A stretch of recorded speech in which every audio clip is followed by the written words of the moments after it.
அத்தியாயம் 1. குங்கும சிவப்பாய் கீழ்வானம். வழுக்கை தலை மட்டும் தெரிய சூரிய பந்து முழுக்க வெளிப்பட்டதும் சொல்லிவிட்டு போவதற்காக இன்னும் கொஞ்சம் இருட்டு காத்திருந்தது. ஜரிகை தூவின கடலில் கரை நோக்கி மீன்பிடி படகுகள் மிதந்து கொண்டிருந்தன. டீசல் பெட்ரோல் கலக்காமல் காற்று தற்காலிகமாக சுத்தமாயிருந்தது. பாத அச்சுக்களால் நெளிந்த நீளமான மணல்வெளி. சென்னையில் மாலை நேர மெரினாவை மட்டுமே சந்தித்திருப்பவர்கள் ஒரு நாள் அதிகாலையில் வந்து பார்த்தால் வியந்து போவார்கள். இவ்வளவு அழகான கடற்கரையா இது? ஆரோக்கியம் மேல் அக்கறை கொண்ட எல்லா தட்டு மனிதர்களையும் பார்க்கலாம். நடந்து, சைக்கிளில், ஸ்கூட்டரில், காரில் என்று எத்தனை பேர் வருகிறார்கள். அந்த 70 வயது தாண்டின சிவப்பு மூக்கு தாத்தாவை கையில் வாக்கிங் ஸ்டிக்குடன் 365 நாட்களும் பார்க்கலாம். புடவை கட்டிய அந்த குண்டு பெண்மணி கேன்வாஸ் ஷூ அணிந்து நடக்க, அருகில் டாக்டரின் உத்தரவை மேற்பார்வையிட்டு நிறைவேற்றும் கணவன் வெள்ளை பனியன் வெள்ளை ஹாஃப் பேண்ட்டுடன், அந்த சினிமா டைரக்டர் துணைக்கு சங்கிலி முனையில் தொடரும் ராஜபாளையத்துடன் நடப்பார். டாக்டர்கள், ஆசிரியர்கள், வியாபாரிகள், மாணவர்கள் என்று எல்லா வகையிலும் எத்தனை பேர் ஓடிக்கொண்டிருக்கிறார்கள். சிலர் யோகா செய்கிறார்கள், சிலர் இடுப்பை வளைத்து நிமிர்ந்து பயிற்சிகள் செய்கிறார்கள். அந்த நடிகை உள்சாலையில் தன் டிரைவரோடு வந்து கார் பழகுகிறாள். அந்த 2 அரசியல்வாதிகளும் மெதுவாக ஓடியபடி அரசியல் பேசுகிறார்கள். அந்த 2 மார்வாடி இளைஞர்கள் ஓடி முடிந்த பின் கார் கதவை திறந்து வைத்துவிட்டு அமர்ந்து ஹர்ஷத் மேத்தா பேசுகிறார்கள். இவர்களையெல்லாம் தினமும் பார்ப்பதால் நாமும் ஓட வேண்டும் என்கிற உத்வேக துடிப்பு ஏற்பட்டும் ஏதும் செய்ய முடியாமல் காக்கைகளின் கழிப்பறைகளாக நின்று கொண்டிருந்தார்கள் கரையோர சிலை மாந்தர்கள். கருஞ்சிவப்பு நிறத்தில் ஒரு இரத்த தீவு நகர்ந்து வருவது போல அந்த டாட்சன் கார் வந்து சாலையோரத்தில் நின்றது. அதிர்ந்து கொண்டிருந்த அதன் ஸ்டீரியோ இசை நிறுத்தப்பட்டது. இளநீல ஜாக்கிங் சூட் அணிந்த விக்ரம் இறங்கினான். விக்ரம் உயரமா, குள்ளமா, ஒல்லியா, குண்டா, கருப்பா, சிகப்பா, மூக்கு எப்படி, முகம் எப்படி என்று வர்ணிக்க வேண்டிய அவசியமே இல்லை. ஏற்கனவே விக்ரமை எல்லோருக்கும் தெரியும் என்பதால். விக்ரம் இன்றைய இளைய சமுதாயத்தின் அபிமானத்துக்குரியவன். எங்கும் எப்போதும் ஆட்டோகிராஃப் நோட்டுகள் ஏந்திய கைகள் அவனை மொய்க்கின்றன. கல்லூரி மாணவிகள் அவன் புகைப்படங்களை கத்தரித்து நோட்டு புத்தகங்களுக்குள் ஒட்டி வைத்து ரகசியமாக முத்தம் கொடுக்கிறார்கள். ரிக்ஷாக்காரர்கள் அவன் உருவம் பதித்த பனியன் அணிந்து மிதிக்கிறார்கள். விக்ரம் என்னும் இளைய புயலை பற்றி என்ன நினைக்கிறீர்கள் என்று வாசகர்கள் அரசு துவங்கி ஆத்மா வரைக்கும் கேள்வி கேட்கிறார்கள். இந்தியா டுடே அட்டையில் விக்ரமை போட்டு கவர் ஸ்டோரி எழுதுகிறது. நோட்டு புத்தகமும் பேனாவுமாக முந்தாள் நாள் ராத்திரி நண்பர்கள் கூடி சங்கு என்று பெயரிட்டு துவக்கப்பட்ட கையெழுத்து பத்திரிகையில் இருந்தெல்லாம் கூட நிருபர்கள் வந்து அவன் வீட்டு வாசலில் உட்கார்ந்திருக்கிறார்கள். விக்ரம் பல வியாபார ஸ்தாபனங்கள் ரிப்பன் கத்தரித்து திறந்து விட்டான். பல விழாக்களில் குத்துவிளக்கேற்றி விட்டான். பல சினிமா படங்களில் படப்பிடிப்பை கிளாப் அடித்து துவக்கிவிட்டான். டெலிவிஷனில் செய்திகளுக்கு முன்பாக தலை காட்டி என் சக்தியின் ரகசியத்திற்கு இந்த பானம்தான் காரணம் என்று சொல்லிவிட்டான். சாஸ்திரத்திற்காக ஒரு தடவை அவன் வீட்டில் இன்கம் டாக்ஸ் ரெய்டும் நடத்திவிட்டார்கள். மஞ்சள் வெளிச்சத்தில் மிதக்கும் ஒரு பிரபலமான ஆசாமிக்குரிய மேலே சொல்லப்பட்ட அத்தனை தகுதிகளும் ஒரே வருடத்தில் வந்து சேர்வதற்கு விக்ரம் செய்த காரியம் என்ன? ரொம்ப சிம்பிள். எதிரணியினர் வீசுகின்ற சகலவிதமான பந்துகளையும் மட்டையை சுழற்றி எல்லைக்கும் எல்லையை தாண்டியும் அனுப்பி கொண்டிருந்தான். அதனால் 12 டெஸ்ட் மேட்சுகளில் அத்தனையிலும் சதம் போட்டான். 8 டெஸ்டுகளில் இந்தியா வெற்றி பெற காரணமாக இருந்ததோடு மனிதன் ஆஃப் த மேட்ச் அவார்டுகளும் வாங்கினான். That's all. இந்த கிரிக்கெட் சாதனைகள் அவன் புகழில் பெட்ரோல் ஊற்றி பற்ற வைத்து திகுதிகுவென்று பரவ செய்துவிட்டன. தமிழ் பற்றும் இனப்பற்றும் மளிகை கடை பற்றும் கொண்ட நம் மக்கள் அவன் தமிழன் என்பதால் அவனை கொண்டாட துவங்கிவிட்டார்கள். அநேகமாக வருட இறுதியில் மயிலாப்பூருக்கு பக்கத்தில் அவனுக்கு சிலை வைத்து கோயில் கட்டி கும்பாபிஷேகம் நடத்திவிடுவார்கள் என்று எதிர்பார்க்கப்படுகிறது. விக்ரம் பற்றி பர்சனலாக கொஞ்சம். தஞ்சை மாவட்டம் மன்னார்குடியில் சீனிவாச சாஸ்திரிகளுக்கு 3வது மகனாக அவதரித்த இவர் சின்ன வயதிலேயே விளையாட்டில் ஆர்வமிக்கவராக இருந்தார். இவருக்கு படிப்பின் மேல் நாட்டமில்லை. ஆனால் தினமும் தவறாமல் பள்ளிக்கு செல்வதில் ஆர்வம் காட்டினார். ஏனென்றால் பள்ளியில் தானே மைதானம் இருக்கிறது. மைதானத்தில் தானே கிரிக்கெட் விளையாட முடியும். இவரின் பள்ளி வாத்தியார் சாஸ்திரிகளிடம் வந்து இவன் ஒரு நாள் கூட வகுப்புக்கு வராமல் விளையாடி கொண்டே இருக்கிறான் என்று அடர்த்தியாக வைத்த வத்தியின் விளைவாக இவரின் வலது பின்னங்காலில் போடப்பட்ட சூட்டின் தழும்பை இப்போதும் இவர் சாக்ஸ் கலற்றும் போது பார்க்கலாம். பள்ளி இறுதியில் ஃபெயிலாகி வீட்டில் உருப்படாதவன், தருதலை, உதவாக்கரை என்கிற வழக்கமான பட்டங்கள் பெற்று உள்ள இவர் தெருவில் கிரிக்கெட் விளையாடி உடைத்த கண்ணாடி ஜன்னல்களின் எண்ணிக்கை 26. ஒரு கால சதுரத்தில் மனம் வெறுத்து டிக்கெட் கவுண்டர் எங்கே இருக்கிறது என்று தெரியாததால் டிக்கெட் வாங்காமல் ரயில் ஏறி கெட்டுப்போனவர்களுக்கும் கெட்டுப்போக விரும்புகிறவர்களுக்கும் இந்த 2 சாராரையும் வேடிக்கை பார்க்க ஆசைப்படுபவர்களுக்கும் புகலிடமான சென்னைக்கு வந்து சேர்ந்தார். கொஞ்சம் சொத்தும் 4 ரோஜா செடியும் அல்சேஷன் நாயும் வீடு முழுக்க வாங்கிய ஓசி வாங்கி திருப்பாத புத்தகங்களுமாயிருந்த பெரியப்பா சங்கரையரிடம் வந்து சேர்ந்து, பெரியப்பா, நான் எங்க போவேன் பெரியப்பா, எனக்கு கிரிக்கெட் தவிர வேற யாரை தெரியும் பெரியப்பா என்று கண்ணீரில் நனைத்த வசனத்தை சொன்னதும் பெரியப்பா உருகி போய்விட்டார். டேய் விக்ரம், நீ கடல்ல மோதிரத்தை தொலைச்சிட்டு தரையில தேடக்கூடாது. உன் இளமையை எதுல தொலைச்ச? கிரிக்கெட்ல. அதே கிரிக்கெட்டை உன் வாழ்க்கையாக்கிக்கோ. நான் இருக்கேன் உனக்கு பக்கபலமா என்ற பெரியப்பா இவரின் மனதில் ஒரு புதிய லட்சியத்தை விதைத்தார்.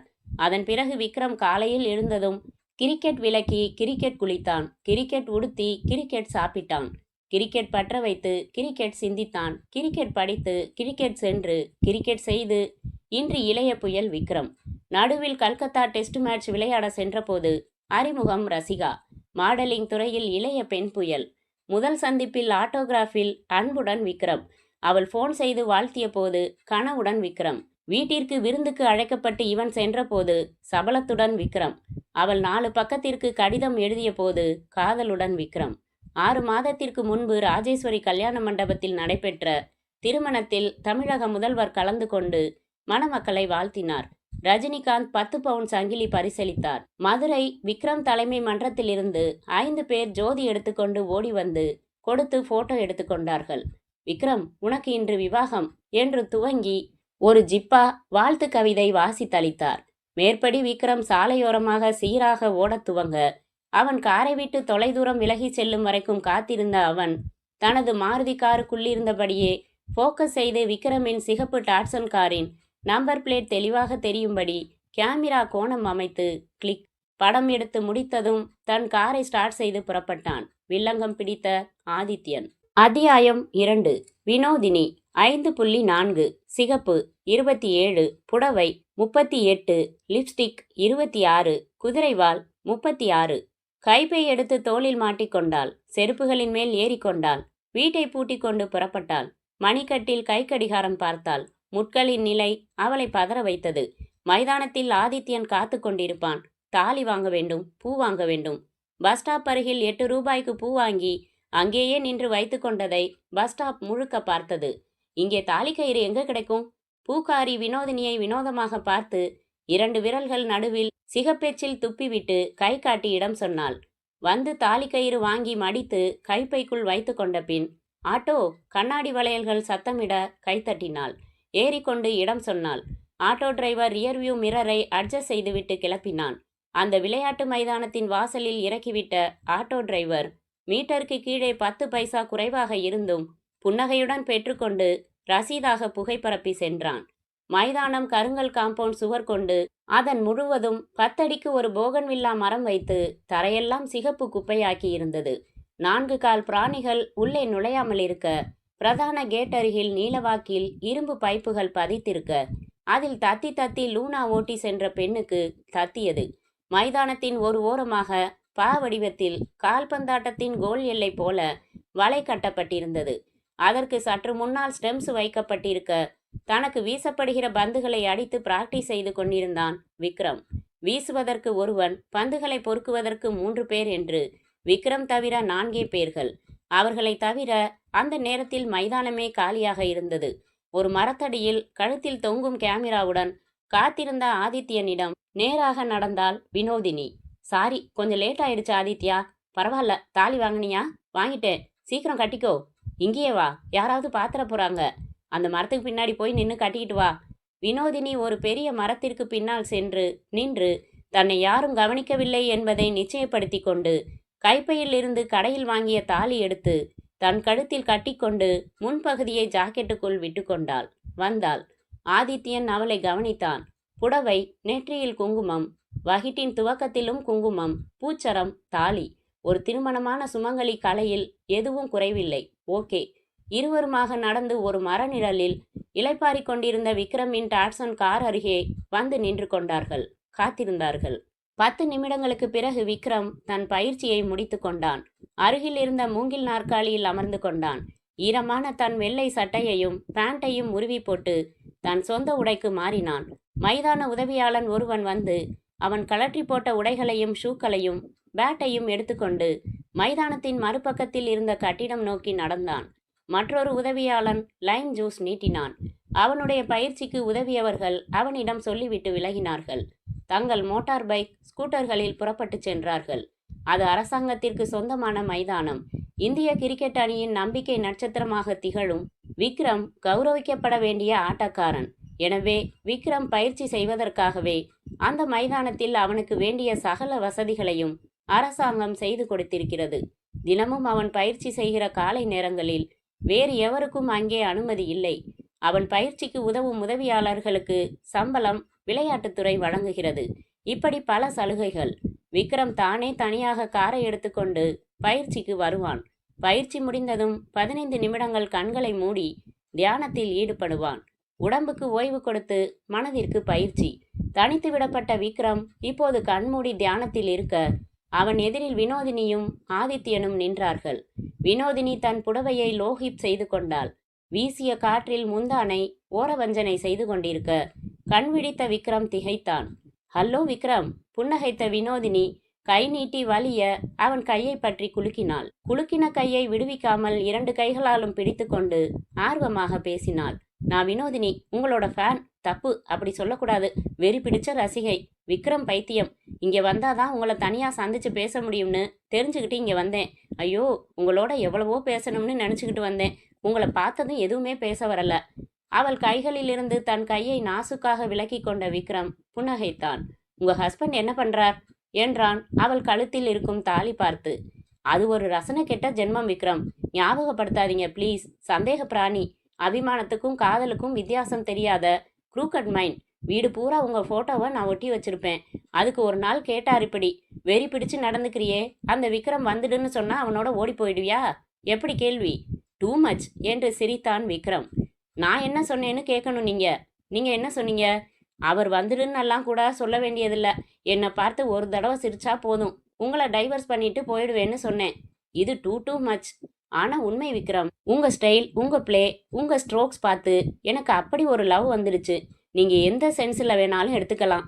ஐ லவ் யூ விக்ரம் என்று கண்ணடித்தாள் வினோதினி. புன்னகை மாறாமல் கைகூப்பினான் விக்ரம். ஆளை விட்டுடுங்க, நான் மேரிட் என்றான். தோள்களை குலுக்கி கொண்டே Vinodhini, that is my bad luck. Rasika என்னை முந்திக்கிட்டாங்க. உங்க ஒய்ஃப் படத்தை புக்ஸில் பார்க்குறப்ப எல்லாம் எனக்கு அவங்க மேலே ஒரே பொறாமையா இருக்கும். ஓகே, உங்களை மாதிரி ஒரு தீவிர ரசிகையை சந்திச்சதுல ரொம்ப சந்தோஷம். நான் புறப்படட்டுமா? நாற்காலியை விட்டு எழுந்து கொண்டான் விக்ரம். அவ்வளவுதானா என்றாள் ஏக்க முகத்துடன். What else? உங்களோட நின்று ஃபோட்டோ எடுத்துக்கணும்னு எவ்வளவு ஆசையா கையோட ஃபோட்டோகிராஃபரை கூட்டிகிட்டு வந்திருக்கேன். ஓகே, ஃபோட்டோ எடுத்துக்கலாம் என்றான் விக்ரம். அப்படி அந்த மரத்து பக்கம் போயிடலாம் சார், பின்னணி அழகா இருக்கும் என்றான் ஆதித்யன் கேமராவின் கவரை நீக்கியபடி. அவன் காட்டிய தனியான மரங்கள் பகுதிக்கு வந்ததும் விக்ரம் கைக்குட்டை எடுத்து வியர்வை துடைத்து கொண்டான். அவன் அருகில் வந்து நின்று கொண்டாள் வினோதினி. கேமரா வழியாக அவர்களை பார்த்தான் ஆதித்யன். ஒரு நிமிஷம் என்று அவனை உரசினது போல மிகவும் ஒட்டி வினோதினி நின்று கொண்டு அவன் கையோடு தன் கையை உரிமையாக கோர்த்து கொள்ள விக்ரமிற்கு சங்கடம் எழுந்தாலும் அடக்கி கொண்டான். கிளிக். சரியா விழுந்திருக்கோ இல்லையோ, இன்னொரு போட்டோ எடுத்துருங்க என்ற வினோதினி, சார் கொஞ்சம் சிரிங்களே என்றாள் விக்ரமை பார்த்து. விக்ரம் செயற்கை புன்னகை பொருத்தி கொள்ள ஆதித்யன் ரெடி என்று சொல்லி கிளிக் செய்யும் வினாடியில் வினோதினி சட்டென்று விக்ரமை கட்டியணைத்து அவன் கன்னத்தில் முத்தமிட்டாள். கிளிக். என்னங்க இது? பதறி விலகினான் விக்ரம். சாரி விக்ரம், ரொம்ப பர்சனலா நான் ரசிக்கிறதுக்காக இப்படி போட்டோ எடுத்துக்கிட்டேன். கோபமா? இல்லைங்க, இது தப்பு. நீங்க கல்யாணமான ஒரு பொண்ணு. Forget it Vikram. நானே மறக்க விரும்புகிற உண்மை அது. என் வாழ்க்கையில நடந்த கோரமான விபத்து என் திருமணம். நான் எப்போவோ தற்கொலை செஞ்சுக்கிட்டு இருக்க வேண்டியவ. எனக்கு ஒரு டைவர்ஷன் ஏற்படுத்தியதே கிரிக்கெட் தான். குறிப்பா நீங்க விளையாடின மேட்ச் எல்லாம் ரெக்கார்ட் பண்ணி வச்சிருக்கேன். திரும்ப திரும்ப போட்டு பார்ப்பேன். அது ஒன்று தான் இப்போதைக்கு என் வாழ்க்கையில எனக்கு ஒரு நிம்மதியை கொடுத்துக்கிட்டு இருக்கு. கவலைப்படாதீங்க, இது அபிமானம் தான். எல்லை தெரியும் எனக்கு. உங்க வாழ்க்கையை பங்கு கேட்குற அளவுக்கு பக்குவம் இல்லாத பைத்தியக்காரி இல்லைனா என்ற அவளின் கண்களில் துளிர்த்தன கண்ணீர் மொட்டுக்கள். ஓகே, ரிலாக்ஸ் என்று தன் கை கடிகாரம் பார்த்த விக்ரம் பதறி மை காட், இன்னும் அரை மணி நேரத்துல ஒரு முக்கியமான என்கேஜ்மெண்ட் இருக்கு, நான் புறப்பட்டாகணும், பார்க்கலாம் என்றான். தன் காரை நோக்கி நடந்தான். உங்க ஞாபகார்த்தமா உங்க தீவிர ரசிகைக்கு பரிசு எதுவும் கொடுக்க மாட்டீங்களா விக்ரம் என்றால் கூடவே நடந்த வினோதினி. பரிசா? இங்கே எதுவும் இல்லையே, வீட்டுக்கு வந்திருந்தா ஏதாவது கொடுக்க முடியும் என்று கர்ச்சீப்பால் நெற்றி துடைத்து கொண்டான். நீங்க யூஸ் பண்ற உங்க கர்ச்சீப் கொடுத்தா கூட எனக்கு அது வைர நெக்லஸ் விக்ரம். வேணாங்க, இது ரொம்ப அழுக்குங்க. இல்ல, மை ஃபேவரைட் விக்ரமோட வேர்வைய சுமக்க கொடுத்து வச்ச கர்ச்சீப், ப்ளீஸ் கொடுங்க விக்ரம். விக்ரம் தயங்கினான். அது விலை உயர்ந்த கைக்குட்டை என்பதற்காக அல்ல, அதில் ஓரத்தில் ரசிகா விக்ரம் என்று எம்ப்ராய்டரி செய்திருக்கிறாள். ஒரு முறை அவள் பரிசளித்தது இது. இதை போய் எப்படி தருவது? ப்ளீஸ் விக்ரம். இவள் விடப்போவதில்லை. பயங்கரமாக ஒட்டுகிறாள். இவளை உடனே வெட்டி விட்டுவிட்டு கலன்று கொள்வது நல்லது. சரி, இந்தாங்க. வாங்கி கொண்டு தேங்க்ஸ் விக்ரம் என்று சட்டென்று அவன் புறங்கையில் முத்தமிட்டாள் அவள். விக்ரம் அவசரமாக காரில் ஏறிக்கொண்டு அப்புறம் பார்க்கலாங்க என்று ஸ்டார்ட் செய்தான். கையசைத்த வினோதினி தன் கையில் முத்தமிட்டு அவனை நோக்கி அதை ஊதினாள். விருட்டென்று காரில் சீறிச் சென்றான் விக்ரம். இப்படியும் ஒரு ரசிகை. ஆதித்யன் வந்து வினோதினிக்கு கை கொடுத்து, தூள் பண்ணிட்ட Vino, you deserve two bottles of beer என்றான். அத்தியாயம் 3. ஒரு வினாடி தடையை நிறுத்தி நின்றால் கீழே தள்ளிவிடப்பட்டு மிதிக்கப்படுவீர்கள். பேரம் பேசாமல் கேட்ட காசை கொடுத்து பிளாட்பாரத்தில் பொருள்கள் வாங்கினால் நண்பர்கள் உங்களை ஏமாளி என்பார்கள். பாக்கெட்டில் பணம் வைத்துக்கொண்டு பராக்கு பார்த்து நடந்தால் பிறகு கைவிடும்போது கத்தரிக்கப்பட்ட பாக்கெட் மட்டுமே இருக்கும். மேல் சொன்ன புகழ்மிக்க பாரிஸ் கார்னர். ஆதித்யன் தன் மோட்டார் பைக்கை பார்க்கிங் பகுதியில் நிறுத்திவிட்டு நடந்தான். ₹1 அந்த நிமிடம் மட்டுமே எழுதுகிற 2 பேனாக்கள் விற்று கொண்டிருந்தார்கள். வெற்றிலை குதப்பிய பூக்காரிகள் கோபுரத்தின் அடியில் இருந்து பழமுருவியதால் சாலையில் உருண்ட சாத்துக்குடிகளை பொறுக்கியபடி சாவுகிராக்கியை திட்டும் பழக்காரன். சோப்பு தண்ணீர் ஊதி வீட்டுக்குள்ளே கனவு காட்சி உருவாக்கலாம் என்று டவுசர் பையன்களை சோப்பு முட்டைகள் காற்றில் நிறைத்து வசீகரித்து கொண்டிருந்தான் ஒரு வியாபாரி. எந்த உயிரினத்தையும் மிதித்து விடாமல் ஆதித்யன் எச்சரிக்கையாக நடந்து கோவிந்தப்ப நாயக்கன் தெருவுக்கு எதிரில் அறிவிப்பில்லாமல் பிரியும் சந்தில் நுழைந்தான். STD booth, type institute, xerox கடைகள் தாண்டி அந்த மாதா பிளாஸ்டிக் ஒர்க்ஸ் வந்தான். அந்த கடையில் கார் நம்பர் பிளேட்டுகள், பிளாஸ்டிக் பெயர் பலகைகள், போன் நம்பர் பொறித்த டிஸ்குகள், பள்ளிக்கூட பேட்சுகள், சாவி வளையத்தில் கோர்க்கிற இனிஷியல்கள் பதித்த பிளாஸ்டிக் செவ்வகங்கள் என்று சகலமும் டிஸ்பிளே செய்யப்பட்டிருந்தது. கடைக்காரன் மடக்கி பிடித்த அந்த வாரப்பத்திரிகையில் தன் கடகராசிக்கான வார பலன்களை படிப்பதை நிறுத்தி, என்ன வேணும் சார் என்றான். கிரிக்கெட் வீரர் விக்ரம் தெரியும்ல என்றான் ஆதித்யன். ஆமா, அவர் வீட்டில் வேலை பார்க்குறேனா. ஐயாவோட கார்ல நேற்று ஒரு பேமானி ஆட்டோ எடுத்துட்டு வந்து இடிச்சிட்டான்.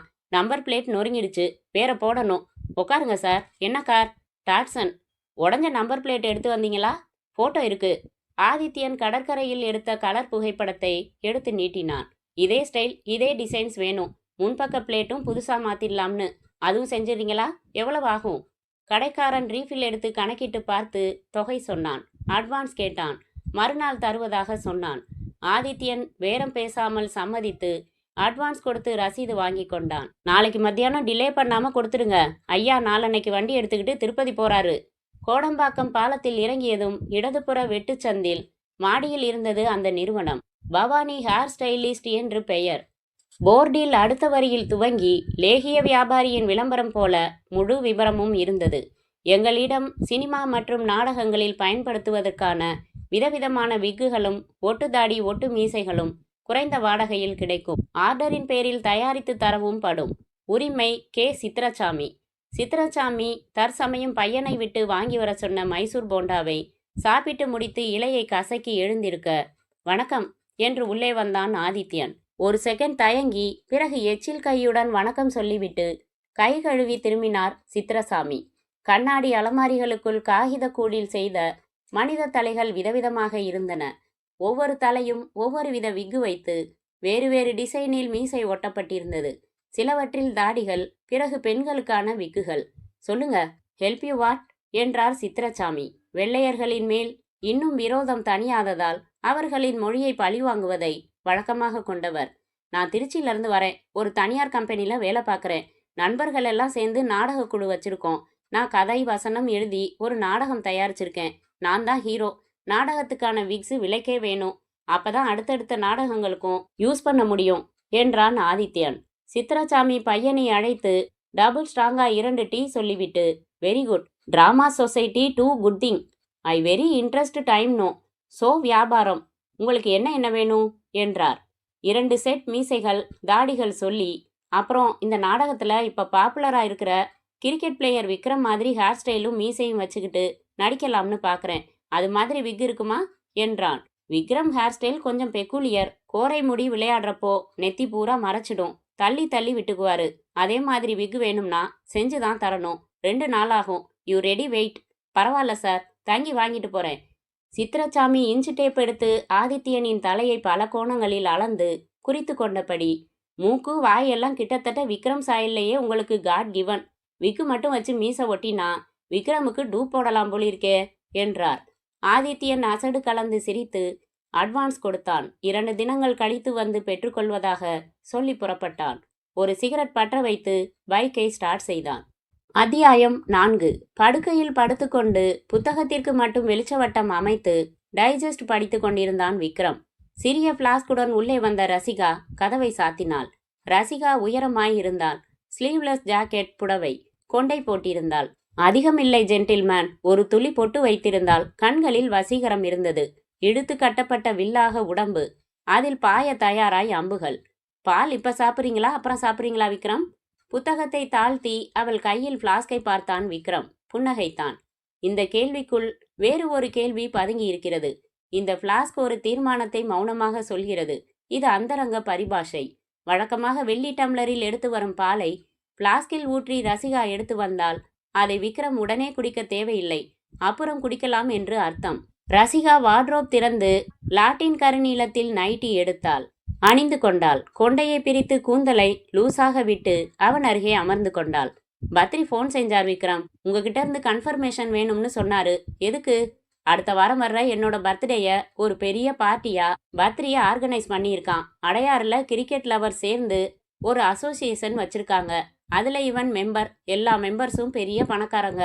அவங்களுக்கு எதையாவது சாக்கா வச்சு பார்ட்டின்னு பேர் சொல்லிக்கிட்டு கூத்தடிக்கணும், தண்ணி அடிக்கணும். That's all. எல்லாத்தையும் குதர்க்கமா எடுத்துக்கிட்டா எப்படி விக்ரம்? உங்க பர்த்டேய அவங்க கொண்டாட நினைக்கிறது உங்களுக்கு கொடுக்க விரும்புற கௌரவம் விக்ரம். பல பெரிய மனுஷங்களோட ஃப்ரெண்ட்ஷிப் கிடைக்கும். நீ சொல்லிட்டல்ல, சரின்னு சொல்லிடுறேன். விக்ரம் அவளை அணைத்து கொண்டபடி, ஆனா பெரிய இடங்கள்ல கொஞ்சம் விரசமும் இருக்குது ரசிகா என்றான். என்ன விரசம்? 2 நாள் முன்னாடி வினோதினின்னு ஒரு பணக்காரி கல்யாணமானவ. காலையில நான் நெட் பிராக்டிஸ் பண்ணி முடிச்சதும் ஒரு போட்டோகிராஃபரோட வந்துட்டா. கையை பிடிச்சு பேசுறா. மேல மேல உரசுறா. போட்டோ எடுக்கிறப்ப திடீர்னு பாஞ்சி என் கன்னத்துல முத்தம் கொடுக்குறா. சி, நிஜமாவா? கல்யாணம் ஆன பொம்பளையா? ஆமா. டெல்லியில ஒரு தடவை நான் செஞ்சுரி அடிச்சப்போ ஒரு காலேஜ் ஸ்டூடெண்ட் கிரவுண்டுக்குள்ள ஓடி வந்து என்னை கட்டிப்பிடிச்சு முத்தம் கொடுத்துட்டான்னு சொல்லியிருக்கேனே. அதாவது ஒரு வாலிப வயசுக்கே உரிய குறும்புன்னு வச்சுக்கலாம். இவளோ கல்யாணமானவ. சந்தர்ப்பம் கிடைச்சிருந்தா சத்தியமா என்ன கற்பழிச்சிருப்பா ரசிகா என்று சிரித்தான் விக்ரம். எவ்வளோ ஒரு கேடு கெட்டவ வந்து பஜாரி மாதிரி நடந்திருக்கா. சிரிக்கிறீங்க. இதுல உங்களுக்கு ரொம்ப பெருமையோ? கோவம் வந்துருச்சா? நான் என்ன செய்வேன் ரசிகா? பலார்னு ஒன்று கன்னத்துல கொடுக்க வேண்டியதுதானே.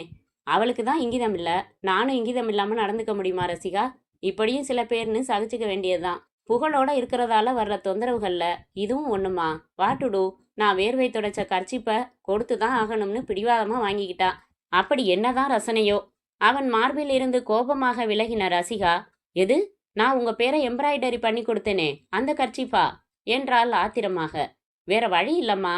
நோ, உங்களுக்கு என் மேல அக்கறையே இல்ல. நான் கொடுத்த பிரசன்ட் உங்களுக்கு அலட்சியமா போயிடுச்சு. போன மாசம் பாம்பேல மேட்ச் விளையாட போனப்போ நான் உங்க போட்டோவை பதிச்சு ஸ்பெஷலா ஆர்டர் கொடுத்து செஞ்சு உங்க போன பர்த்டேக்கு பிரசன்ட் பண்ணின மோதிரத்தை தொலைச்சிட்டு வந்தீங்க. இப்ப கர்ச்சீஃப். என்ன ரசிகா இது? மோதிரம் தொலைஞ்சு போனது கூட அலட்சியமாகுமா? இந்த கர்ச்சீஃபை நான் கொடுக்கலன்னா என்னோடைய கார்ல ஏறி வீட்டுக்கே வந்துருவா போல இருந்துச்சு. அதனாலதான் கொடுத்தேன். என் ரசிகா தவிர வேற யாரையும் ரசிக்கிறது இல்லம்மா.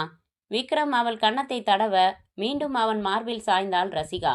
அத்தியாயம் 5. 16 வீடுகள் கொண்ட அபார்ட்மெண்ட்ஸ். 4 மாடிகள். மாடி ஒன்றுக்கு தலா 4 வீடுகள். 3வது மாடியில் லிப்ட் திறந்ததும் நேரெதிரில் தெரிகிற வீட்டின் எண் 12. கதவில் பிளாஸ்டிக் போர்டு பொருத்தி இருக்கிறது. அதில் வினோதினி விக்ரம் என்று எழுதியிருக்கிறது. வீட்டுக்குள்ளே சுவரிலே விக்ரமை கழுத்தில் தாலியுள்ள வினோதினி உற்சாகமாக முத்தமிடும் காட்சி ஜன்னல் சைஸிற்கு பெரிதுபடுத்தப்பட்டு மாட்டப்பட்டிருக்கிறது. மாலை மணி 4:10.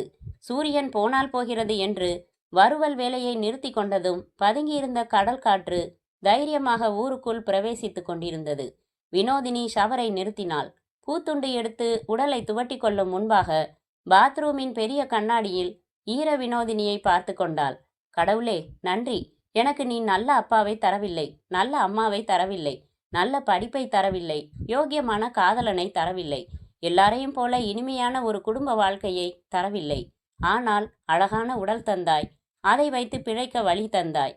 நடனமாடினாலும் கொத்தடிமை வாழ்க்கை தந்தாய். விடுதலை வேட்கையுடன் மனம் தவித்த போது ஆதித்யனின் அறிமுகம் தந்தாய். அவன் போட்டிருக்கும் திட்டத்தில் ஒத்துழைப்பதன் மூலம், எனக்கு சேர இருக்கும் பங்கு மூலம் என்னை லட்சாதிபதி ஆக்கப் போகிறாய். கடவுளே, நன்றி. வினோதினி துண்டு சுற்றி கொண்டு அறைக்குள் வந்தாள். சுடிதார் அணிந்தாள். தலைவாரி மேக்கப் செய்து கொண்டாள். கைப்பை எடுத்துக்கொண்டாள். மோதிரம் அணிந்தாள். விக்ரம் முகம் பதித்த மோதிரம். ஹாலில் பெரிய புகைப்படத்தில் முத்தம் வாங்கும் விக்ரமை பார்த்தாள். சிரித்து கொண்டாள். விக்ரம், உன்னை யார் பிரபலமாக சொன்னது? உன்னை யார் லட்சக்கணக்கில் சொத்து சேர்க்க சொன்னது? இந்த லட்சங்களை ஈட்ட எவ்வளவு உழைத்திருப்பாய். ஆனால் நாங்கள் பார், உடல் உழைப்பின்றி மூளைக்கு மட்டும் கொஞ்சம் வேலை தந்து உன்னிடம் இருந்து கூலாக பணம் பண்ண போகிறோம். பாவம் நீ. அடுத்த ஜென்மத்தில் பிரபலமாக வேண்டும் என்று கட்டாயம் நீ ஆசைப்பட போவதில்லை.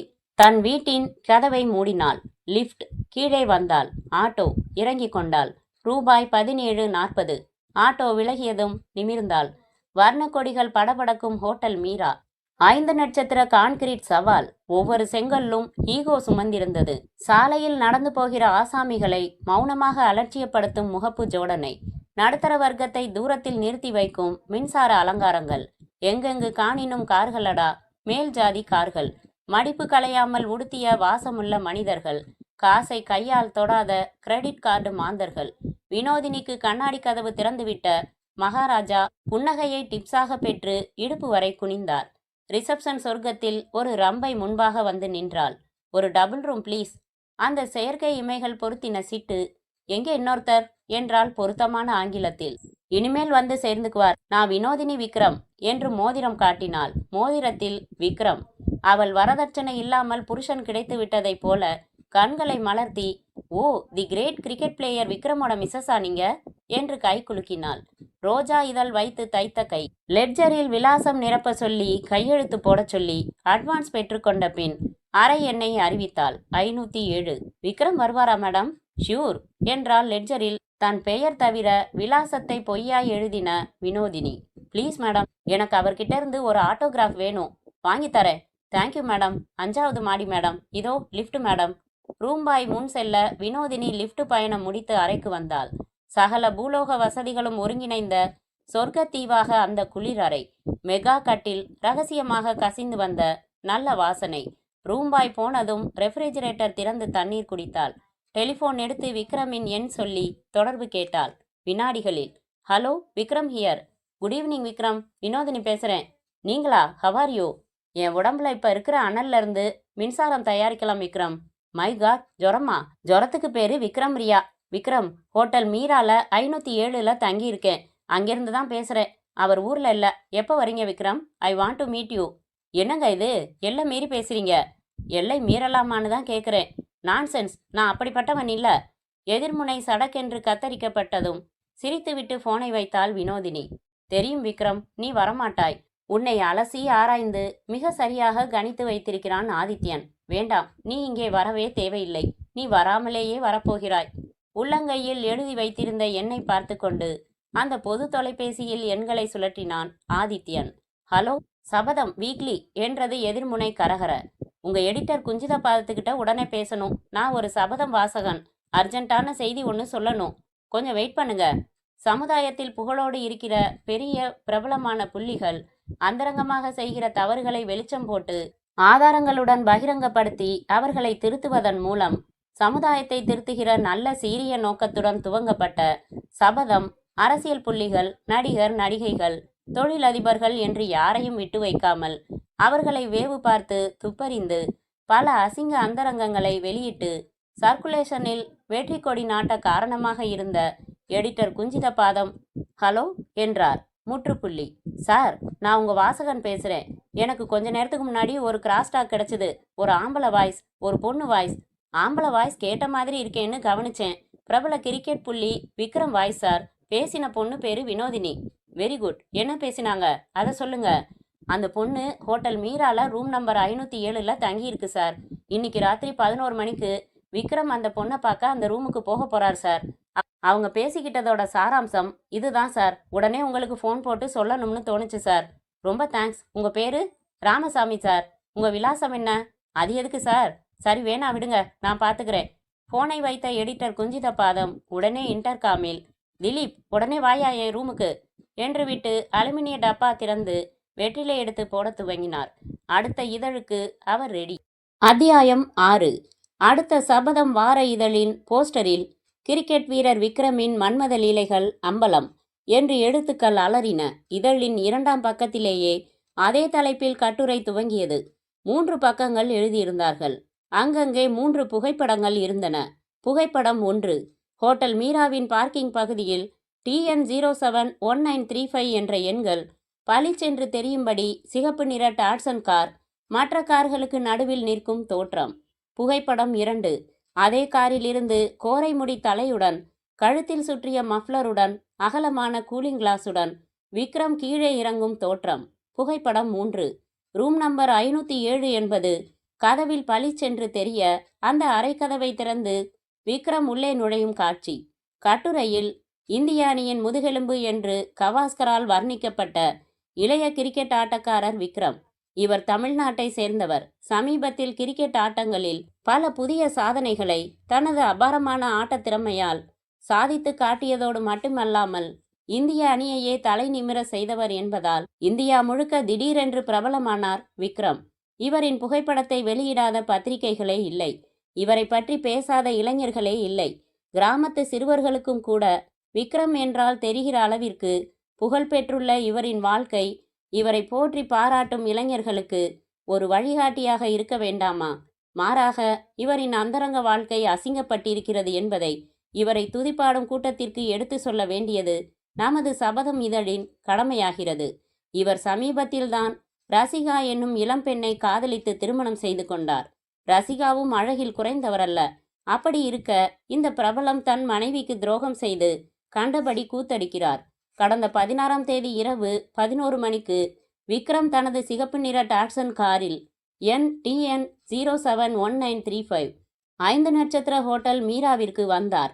அவரின் கார் ஹோட்டல் மீராவின் பார்க்கிங் பகுதியில் நிறுத்தப்பட்டிருப்பதை புகைப்படத்தில் பாருங்கள். விக்ரம் தன் காரில் இருந்து இறங்கினார். தன்னை யாரும் அடையாளம் கண்டுபிடித்து விடக் கூடாது என்கிற நோக்கத்துடன் அகல குளிர்கண்ணாடியும் கழுத்தை சுற்றின மஃப்ளரும் அணிந்திருப்பதை புகைப்படத்தில் கவனியுங்கள். என்னதான் முயன்றாலும் விக்ரமின் ஸ்பெஷல் கோரை முடியை மறைக்க முடியுமா? விக்ரம் நேராக லிப்டுக்கு சென்று 5ஆம் மாடிக்கு வந்தார். அங்கே 507 எண் அறையின் அழைப்பு மணியை அழுத்தினார். கதவு திறக்கப்பட்டது. உள்ளே நுழைந்தார். கதவு சாத்தப்பட்டது.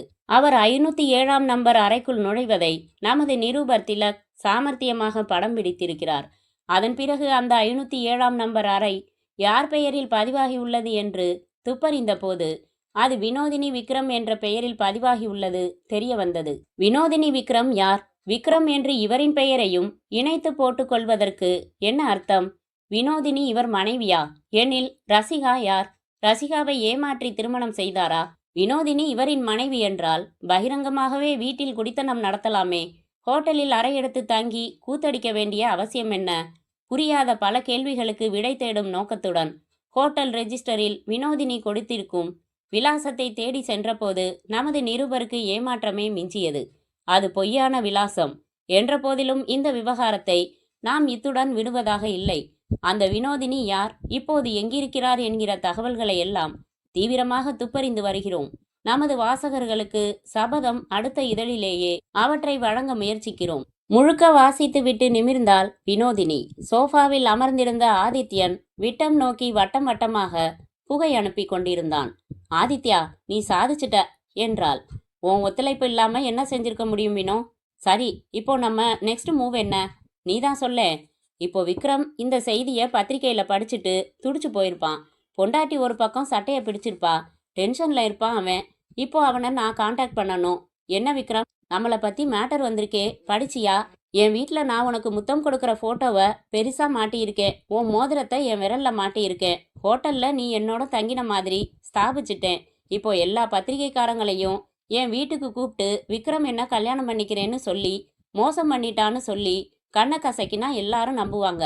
வயத்துல உன் கரு வேற வளருதுன்னு இன்னொரு பொய் கூட சொல்லலாம். என்ன ஆகும்? எல்லாரும் எல்லா பத்திரிகையிலையும் எழுதுவாங்க. உன் பேரு கேவலமாயிடும். கிரிக்கெட் போர்டு உன் மேல ஒழுங்கு நடவடிக்கை எடுக்கும். அணியிலிருந்து விலக்கும். புகழேணியில எவ்வளவு வேகமா ஏறினியோ அதை விட 10 மடங்கு வேகத்துல உன்னை கீழே தள்ளி காரி துப்புவாங்க. தேவையா இதெல்லாம்? ஒரு 5 லட்சம் கேஷா கொடுத்துடு. எல்லாத்தையும் கலைச்சிட்டு நாங்க இந்த ஊரை விட்டே போயிடுறோம். என்னோட நேரடி பேட்டி இல்லாத வரைக்கும் சபதம் இதழில் வந்த மேட்ரை யாரும் பெருசுபடுத்த போறதில்ல. சந்தேகப்படலாமே ஒழிய ஊர்ஜிதம் பண்ண முடியாது. எப்படி வசதின்னு அவனை மிரட்டணும் என்றாள் வினோதினி. அப்புறம் அப்புறம் என்ன? ஆளுக்கு பாதியா பிரிச்சுக்கிட்டு வெவ்வேறு திசையில 2 பேரும் பிரிஞ்சிடுறோம். அப்படித்தானே பேச்சு? ம் என்று தலையாட்டினான் ஆதித்யன் சிந்தனையுடன். சரி, எப்போ நான் விக்ரம மிரட்டணும்?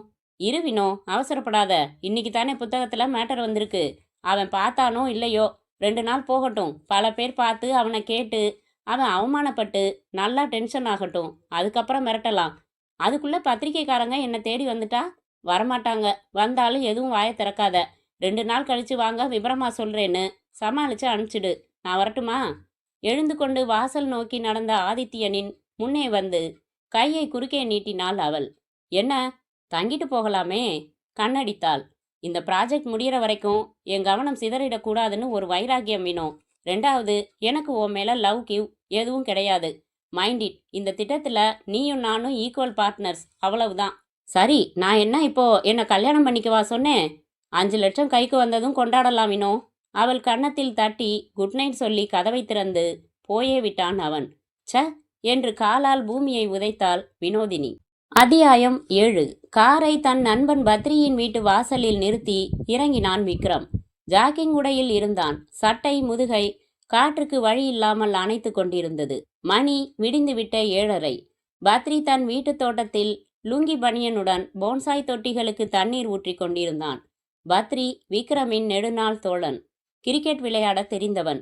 இந்திய அணியில் இடம்பெற முயற்சி செய்து தோற்ற நேரத்தில் ஷேர் மார்க்கெட் என்கிற கவர்ச்சியான தேவதை இவனை பார்த்து கண்ணடித்தாள். 5 வருடங்களில் அபார முன்னேற்றம். இவன் தொட்ட குப்பையான ஷேர்கள் எல்லாம் தங்கமாயிற்று.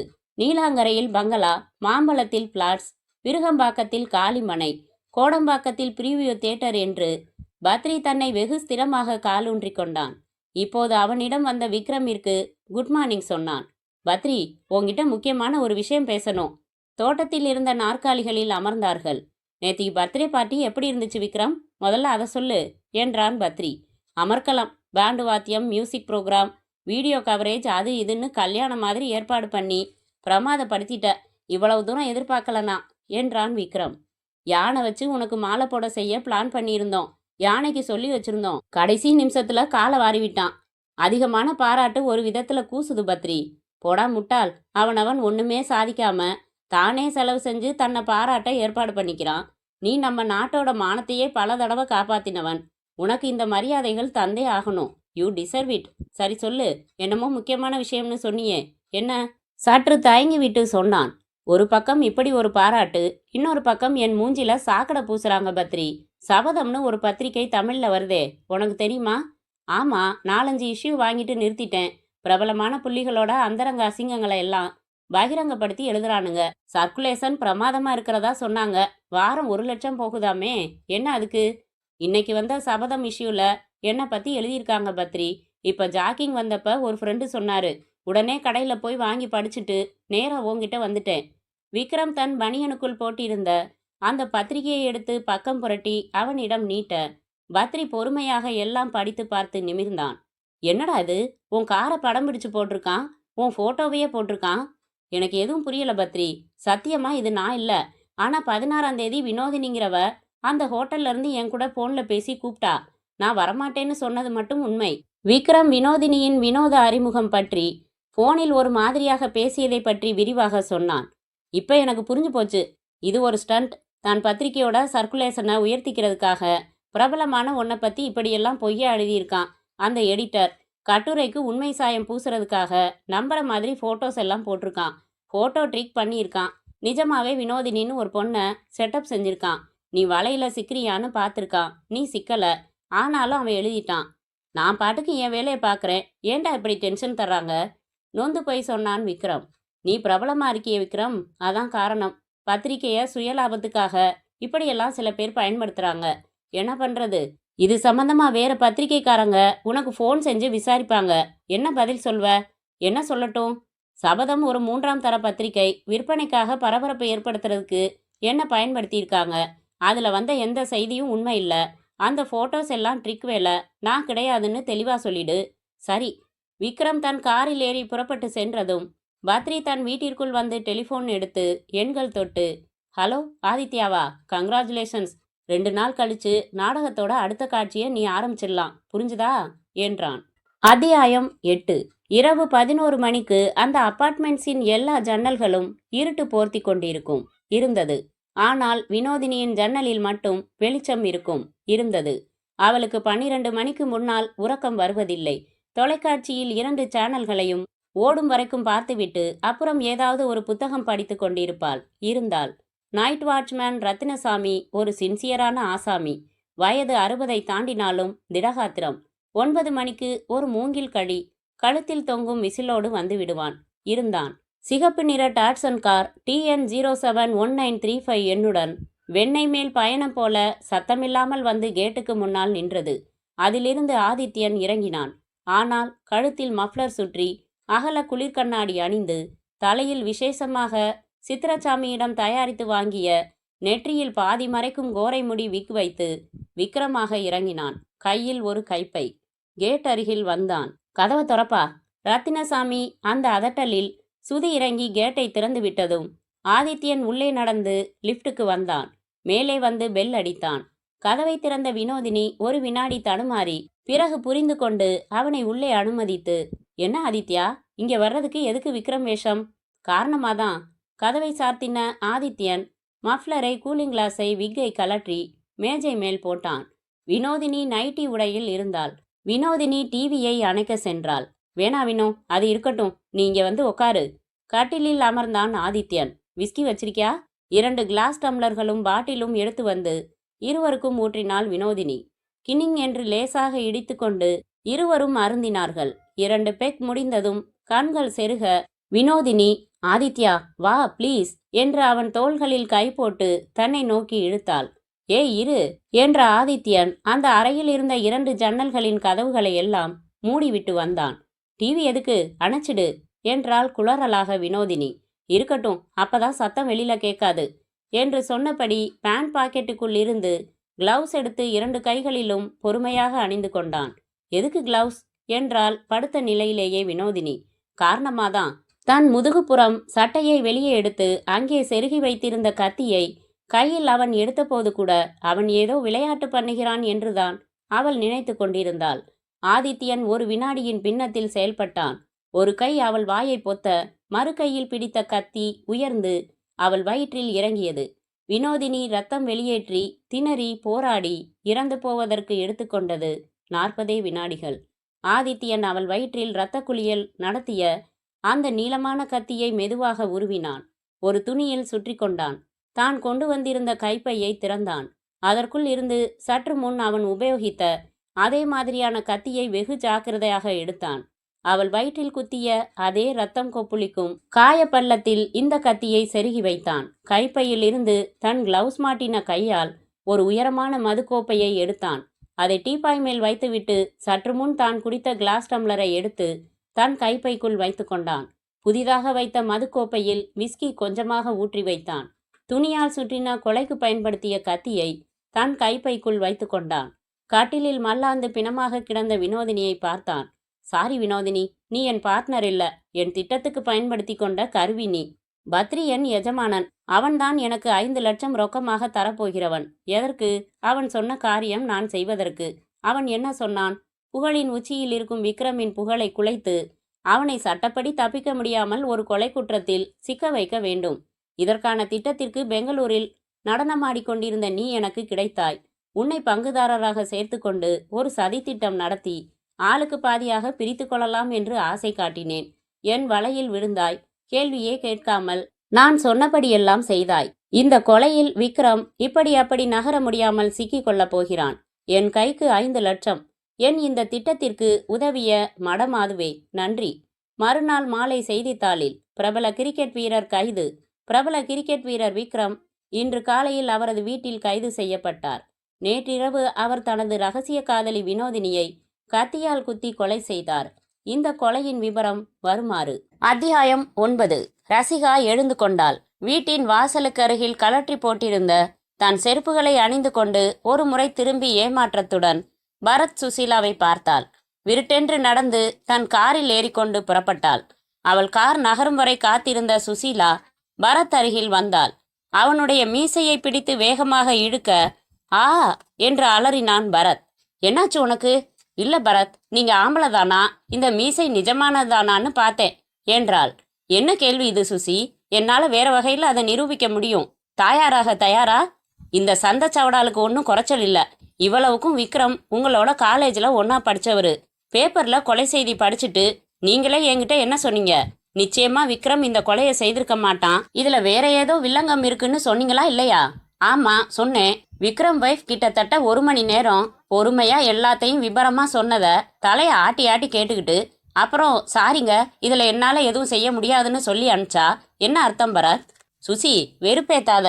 நான் கோர்ட்டுக்கு போறதை நிறுத்தி ரொம்ப நாளாச்சேடைய. பார்ல அப்பப்ப என் பேரை புதுப்பிச்சுக்கிட்டு தான் இருக்கேன். அந்த பொண்ணு ரசிகா இதுல நீங்க தனிப்பட்ட முறையில துப்பறிய முடியுமான்னு கேட்டிருந்தாலும் யோசிச்சிருப்பேன். நீங்க தான் என் புருஷன் சார்பா வாதாடி இந்த கேஸை ஜெயிச்சு கொடுக்கணும்னு சொல்றாங்க. எப்படி சுசி? அவங்க இன்னொன்னு சொன்னாங்க பரத். உங்களை வந்து பார்த்து இந்த கேஸை நடத்த சொன்னது விக்ரம் தான். ஜெயில இருந்து அவர் சொல்லி அனுப்பி தான் இவங்க வந்தாங்க. சரி, அதுக்காக நமக்கு இங்க 1000 வேலைகள் இருக்கு சுசி. இது ஒண்ணுதான் வேலைன்னு தீவிரமா எடுத்துக்கிட்டு இறங்கினா ஒரு கை பார்த்துடுவேன். இந்த ஒரு கேஸ்ல டைம் பூரா செலவழிக்கணுமான்னு தான் யோசிக்கிறேன். இந்த பந்தா எல்லாம் வேணாம் பரத். விக்ரம் பிரபலமான ஆள். இந்த கேஸ் இப்ப பிரபலமா இருக்கு. இதுல நீங்க ஆஜரானா உங்க பேரும் பேப்பர்ல வரும். நாளைக்கு நீங்க இந்த கேஸ்ல தோத்துட்டா எதிர்காலத்துல மூன்லைட் டிடெக்டிவ் ஏஜென்சிக்கு ஒரு பயம் வரப்போறதில்ல. உங்களுக்கு அந்த தோல்வி பயம். வளராத. என்னைக்கும் நான் எதுலையும் தோத்ததில்ல. அப்படின்னா உங்க திறமை மேல உங்களுக்கு சந்தேகம்னு அர்த்தம். நீங்க லா காலேஜ்ல ஒழுங்கா படிக்கவே இல்லைன்னு அர்த்தம். கொஞ்சம் நஞ்சம் படிச்சதும் உங்க மண்டையை விட்டு ஆல்கஹால் மாதிரி ஆவியா போயிடுச்சுன்னு அர்த்தம். உங்க மேல் மாடியில தற்சமயம் டூலெட் போர்டு மாற்ற அளவுக்கு சரக்கு காலின்னு அர்த்தம். பரத் நரம்புகள் புடைக்க, நிப்பாட்டு சுசி என்று கத்தினான். இப்ப நீ என்ன சொல்ற? இந்த விக்ரமுக்காக நீங்க கோர்ட்ல ஆஜரானா கட்டாயம் நீங்க தோத்து போயிடுவீங்கன்னு நான் பந்தயம் கட்ட தயார்னு சொல்றேன். படபடப்புடன் கேட்டான் பரத். ஓகே, நான் என்ன நிரூபிச்சு காமிக்கிறேன். என்ன பந்தயம்? நீங்களே சொல்லுங்க. 3 நிமிஷம் இடைவிடாத முத்தம். ஒத்துக்கிறியா? பாவம் பரத், நீங்க தவிச்சு போயிடுவீங்க. உங்களுக்கு முத்தம் கிடைக்க போறதில்ல. சரி, ஒத்துக்கிறேன். தோத்துட்டா அதை நீயே சொல்லு. 3 பவுண்ட்ல எனக்கு ஒரு தங்கச்சங்கிலி. பரத் எழுந்து கொண்டு ரைட் புறப்படு என்றான். அத்தியாயம் 10. மத்திய சிறைச்சாலை. கோர்ட்டில் ஆஜர்படுத்தப்பட்டு 15 நாட்கள் ரிமாண்டில் வைக்கப்பட்ட விக்ரம் விசிட்டர்ஸ் காலில் கம்பி தடுப்புக்கு அந்த பக்கம் களை இழந்து தாடையில் முடி வளர்த்து நின்றான். இந்த பக்கம் அனுமதி பெற்று உள்ளே வந்து அரை மணி நேரமாக பேசிக்கொண்டிருக்கும் பரத் சொன்னான். ரொம்ப திட்டம் போட்டு உன்னை இந்த கொலையில சிக்க வச்சிருக்காங்க விக்ரம். சில விஷயங்களை உன் எதிரிகள் எப்படி நடத்தியிருக்கலாம்னு என்னால யூகிக்க முடியுது. சில விஷயங்கள் எனக்கு புரியவே இல்லப்பா. உன்கிட்ட இருக்கிற மாதிரியே ஒரு சிகப்பு டாட்சன் கார்ல உன்னோட நம்பர் பிளேட் மாதிரி செஞ்சு பொருத்தி அவன் நடமாடி இருக்கலாம். உன்ன மாதிரியே ஹேர் ஸ்டைல்ல விக்கு தயாரிச்சு தலையில வச்சுக்கிட்டு மற்றவங்க பார்வையில நீதான்னு தெரியற மாதிரி நடந்துகிட்டு இருக்கலாம். அந்த பொண்ணு ரொம்ப ஒத்துழைச்சிருக்கா. அந்த வீட்டுல அவ உனக்கு முத்தம் கொடுக்கற போட்டோ இருக்கு. உன் பெயர் போட்ட கர்ச்சீஃப் இருக்கு. உன் முகம் பதிச்ச மோதிரம் அவ விரல்ல இருக்கு. இதுக்கெல்லாம் நீயே விளக்கம் கொடுத்துட்ட. கொலைக்கு பயன்படுத்தப்பட்ட கத்தியில உன் கைரேகை எப்படி வந்துச்சு? அங்க போலீஸ் கைப்பற்றின விஸ்கி கிளாஸ் ஒண்ணுல உன் கைரேகை எப்படி வந்துச்சு? எனக்கு எதுவுமே புரியல பரத். சத்தியமா நான் இந்த கொலையை செய்யல பரத். அது மட்டும் சத்தியம் பரத். என்ன நம்பு. சேச்ச, நான் உன்னை சந்தேகப்படலப்பா. நான் உன்னை நம்புறேன். சட்டம் உன்னை நம்பணுமே. உன்னை இவ்வளவு தூரம் மாட்டி விட்டது யாரா இருக்கலாம்னு நினைக்கிற? எனக்கு தெரியல பரத். என்னை சுத்தி என்னோட சிரிச்சு பேசுற அத்தனை பேருமே எனக்கு நண்பர்கள்னு தான் நான் நினைச்சேன். அதுல யாரோ ஒருத்தன் இப்படி செஞ்சிருக்கான். யாருன்னு புரியல. உன் வீட்டுல பழம் நறுக்கிறதுக்காக நீ கத்தி எதுவும் யூஸ் பண்றதுண்டா?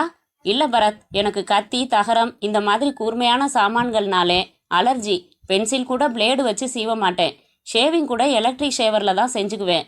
பின்ன எப்படிப்பா அந்த கத்தியில உன் கைரேகை வந்துச்சு? தூங்குறப்போ உன் கையில வச்சு ரேகை பதிச்சுக்கிட்டு அதை எடுத்துட்டு போய் கொலை செஞ்சுட்டு போயிட்டான்னு சொன்னா ஜட்ஜு சிரிக்க மாட்டாரா? விதி பலமாக சிரிச்சுக்கிட்டு இருக்கு பரத். நான் என்ன சொல்கிறது? சரி விடு, நீ வச்சிருக்கிற மாதிரியே சிகப்பு கலர் டாட்சன் கார் மெட்ராஸில் வேற யார் யார் வச்சிருக்காங்கன்னு உனக்கு தெரியுமா? தெரியாது பரத். ஆர்டிஓ ஆஃபீஸில் விசாரிச்சா தெரிஞ்சுக்க முடியாதா? முயற்சி பண்ணுறேன். சபதம் பத்திரிக்கையில் ஃபோட்டோவோட வந்த அந்த கட்டுரை இருக்கே, அது போலீஸுக்கு ரொம்ப சாதகமாக இருக்குது விக்ரம். அந்த நிருபர் திலக்க போலீஸ் தரப்பு சாட்சியாக சேர்த்துருக்காங்க. வினோதினி ஹோட்டல் மீரால வினோதினி விக்ரம்ங்கிற பேரில் ரூம் எடுத்திருக்கா. ரிசப்ஷனிஸ்ட்டுக்கிட்ட உன் முகம் போட்ட மோதிரத்தை காட்டியிருக்கா. இதெல்லாம் கேஸை ப்ராசிக்யூஷனுக்கு ரொம்ப சாதகமாக்குதுப்பா. பரத், என்னை கைவிட்டுடாதப்பா. மானம் பாதி போயிடுச்சு. மிச்சத்தையாவது காப்பாத்து. இந்த கேஸில் ஜெயிச்சு நான் வெளியே வந்தாகணும். செலவை பற்றி எனக்கு கவலையே இல்லை. ஏதாவது செய், நான் விடுதலை ஆகணும். செலவு இல்லைப்பா பிரச்சனை. உன்னை விடுதலை செய்கிறதுக்கு இப்போ 2 வழிகள் தான் இருக்குது. ஒன்று, நிஜமான குற்றவாளியை கண்டுபிடிச்சு அவன் வாயாலேயே இதெல்லாம் நான் தான் வேணும்னே செஞ்சதுன்னு கோர்ட்டில் வந்து சொல்ல வைக்கிறது. இது இப்போ நடக்கிற காரியமாக தெரியல. முதல்ல அவனை கண்டுபிடிக்கணும். அப்படியே கண்டுபிடிச்சாலும் அவன் ஒப்புக்கணும். 2வது வழி என்ன பரத்? இந்த குற்றம் யார் செஞ்சதோ தெரியல, ஆனால் என் கட்சிக்காரர் விக்ரம் செய்யலைன்னு கோர்ட்டில் சரியான ஆதாரத்தோட நான் நிரூபிச்சாகிற வழி. கொலை நடந்தது 23ஆம் தேதி ராத்திரி. அன்னைக்கு ராத்திரி 10 மணிக்கு மேலே நீ எங்கே இருந்த? உன்னோட கார் எங்கே இருந்துச்சு? நான் பொதுவாக ராத்திரி 9 மணிக்கு மேலே வெளியில் எங்கேயும் போகிறதில்ல பரத். அன்னைக்கு நான் வீட்டில் தான் இருந்தேன். என் கார் கேரேஜில் தான் இருந்துச்சு. உன் வீட்டில் வேலைக்காரங்க யாராவது இருந்தாங்களாப்போ? இல்லை, 3 பேர் வேலை செய்கிறாங்க. எல்லாரும் சாயங்காலம் 6 மணிக்கு வீட்டுக்கு போயிடுவாங்க. ஆனால் என் ஒய்ஃப் ரசிகா அப்போ என் கூட தானே பரத் தூங்கிக்கிட்டு இருந்தா. பத்தாது விக்ரம், உன் மனைவி வந்து சாட்சி சொன்னால் எடுப்படாது. தன் கணவனை காப்பாற்றுறதுக்காக பொய் சாட்சி சொல்கிறாங்கன்னு பப்ளிக் ப்ராசிக்யூட்டர் ஒரே அடியாக அடித்து அந்த பாயிண்ட்டை தூக்கி போட்டுடுவார். ஒன்று, அந்த வினோதினி மைதானத்தில் வந்து சந்திச்சப்போ கூடவே ஒரு ஃபோட்டோகிராஃபரும் வந்தான். அவன் தான் ஃபோட்டோ எடுத்தான்னு சொன்னியே, அவன் அவளோட நபராக இருக்கலாம். அவனே மாஸ்டர் மைண்டாக இருக்கலாம். இந்த திட்டத்தில் தானே பலிகடா ஆக்கப்படுவோம்னு அவளுக்கே தெரிஞ்சிருக்காது. இந்த வினோதினி யாருன்னு ஒரு பக்கம் ஆராய்ச்சி நடத்தணும். சரி, நான் கொஞ்சம் மண்டையை போட்டு உடச்சிக்க ஆரம்பிக்கிறேன். யார் வந்து எப்படி உன்னை விசாரிச்சாலும் எனக்கு வினோதினியை தெரியாது. இந்த கொலைக்கும் எனக்கும் எந்த சம்மந்தமும் இல்லைன்னு திருப்பி திருப்பி சொல்லு. வினோதினி மைதானத்தில் உன்னை வந்து மீட் பண்ணி அதிக பிரசங்கித்தனமாக நடந்துக்கிட்டு ஃபோட்டோ எடுத்துக்கிட்டதையும் ஹோட்டல்லேருந்து உனக்கு ஃபோன் செஞ்சு வர சொல்லி கூப்பிட்டதையும் மறைக்காமல் சொல்லலாம் விக்ரம். சொல்லிட்டேனே பரத், நம்ப மாட்டேங்கிறாங்களே. நம்ப வைக்கலாம், தைரியமாக இரு. பரத் புறப்பட்டான். அத்தியாயம் 11.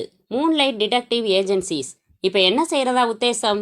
மேஜையில் 2 கைகளையும் ஊன்றியபடி அவனை பார்த்து கேட்டாள் சுசீலா. சிந்தனையிலிருந்து பரத் நிமிர்ந்து, ஒரு பேப்பர் எடுத்துக்கோ, பாயிண்டாக குறிப்பு எடுத்துக்கோ. சொல்லுங்க சார் என்றால் பேனாவுடன் தயாராகி. மெட்ராஸில் சிகப்பு கலர் டாட்சன் கார் எத்தனை இருக்கு? அந்த கார்களோட ஓனர்ஸ் அட்ரஸ் என்ன? வினோதினி வீட்டில் ஜன்னல் சைஸுக்கு பெருசு பண்ணி மாட்டி வச்சிருக்கிற அந்த முத்த ஃபோட்டோவை எல்லா லேப்லையும் செய்ய முடியாது. அவ்வளோ பெருசாக என்லார்ஜ் பண்ணுற வசதி உள்ள கலர் லேப்ஸ் எத்தனை? என்னென்ன எங்கே இருக்கு? வினோதினியோட பூர்வாசிரம கதை என்ன? வினோதினி குடியிருந்த வீட்டோட சொந்தக்காரர் யாரு? அவ ஒப்பந்தம் எதுவும் போட்டுக்கிட்டாளா? அதில் கிடைக்கிற தகவல்கள் என்ன? சபதம் பத்திரிகைக்கு ஹோட்டல் மீரால இவங்க 2 பேரும் சந்திச்சுக்க போகிறதா தகவல் எப்படி தெரியும்? எடிட்டர் நிருபரை நாம் சந்திச்சு பேசணும் சுசி.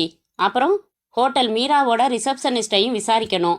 கோடம்பாக்கத்தில் கொஞ்சம் அலைஞ்சு விக்ரமோட ஹேர் ஸ்டைல் மாதிரியே விக்கு தயாரிச்சு யாராவது யாருக்காவது வித்தாங்களான்னு விசாரிக்கணும். நிறைய அலைச்சல் இருக்குது சுசி. 3 நிமிஷம் முத்தம்னா சும்மாவா பரத்? பந்தயம் ஒரு பக்கம் இருக்கட்டும், சீரியஸாகவே விக்ரம இந்த சிக்கல்லேருந்து விடுவிக்கணும்னு தீவிரம் வந்துருச்சு சுசி. பாரேன் எவ்வளவு சாமர்த்தியமாக வலை பின்னியிருக்கான் அவன். ரைட்டு, அதை எப்படி நிரூபிக்கிறது? இங்கேயே உட்கார்ந்துருந்தா முடியாதுதான். வா, ஒவ்வொரு தகவலையும் தட்டி பார்க்கலாம். நாற்காலியை பின்தள்ளி பரத் எழுந்தான். பரத் ஹோட்டல் மீராவின் பார்க்கிங் பகுதியில் காரை நிறுத்தினான். ரிசப்ஷனில் அந்த பெண் தன்னை ஆஷாராணி என்று அறிமுகப்படுத்தி கொண்டாள். சுலபமாக பேசினாள். வினோதினி வந்து ரூம் புக் செய்ததை, அப்போது அவளிடம் பேசியதை விவரித்தாள். போலீஸ் வந்து தன்னை விசாரித்ததையும் போலீஸ் தரப்பு சாட்சியாக தான் சாட்சி சொல்ல போவதாகவும் தெரிவித்தாள். ரைட்டு, 507ஆம் நம்பர் ரூம்லேருந்து அந்த 16ஆம் தேதி எந்த நம்பருக்கு லோக்கல் கால் கனெக்ஷன் கொடுத்தீங்கன்னு குறித்து வச்சிருப்பீங்களே, பார்க்கலாமாத? Police விசாரிச்சுட்டாங்க sir. ஒரே ஒரு லோக்கல் கால் தான் சார். 410087 விக்ரமோட நம்பர். ரூமுக்கு போனதுமே அவங்க பேசினதா ராதிகா சொன்னா. யார் ராதிகா? டெலிஃபோன் போர்டில் அன்னைக்கு உட்காந்தவ.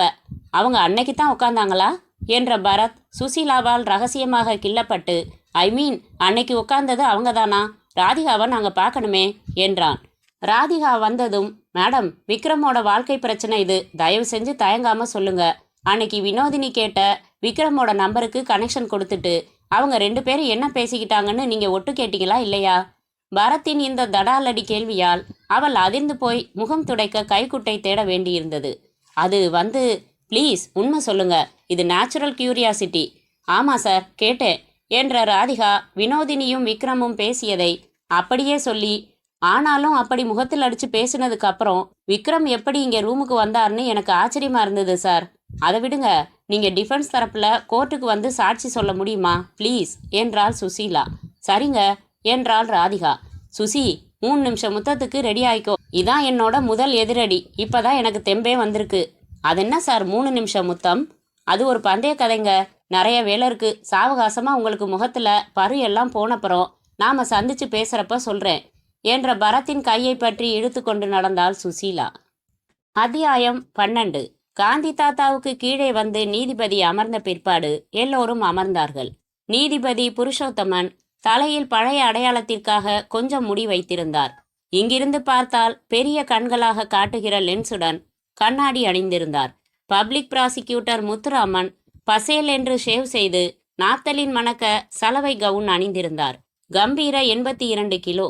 பரத் ஒரு வார அலைச்சலுக்கு பிறகு சேகரித்த தகவல்களுடன் சற்றே தெம்புடன், ஆனால் வழக்கில் முழு நம்பிக்கை இல்லாமல் இருந்தான்.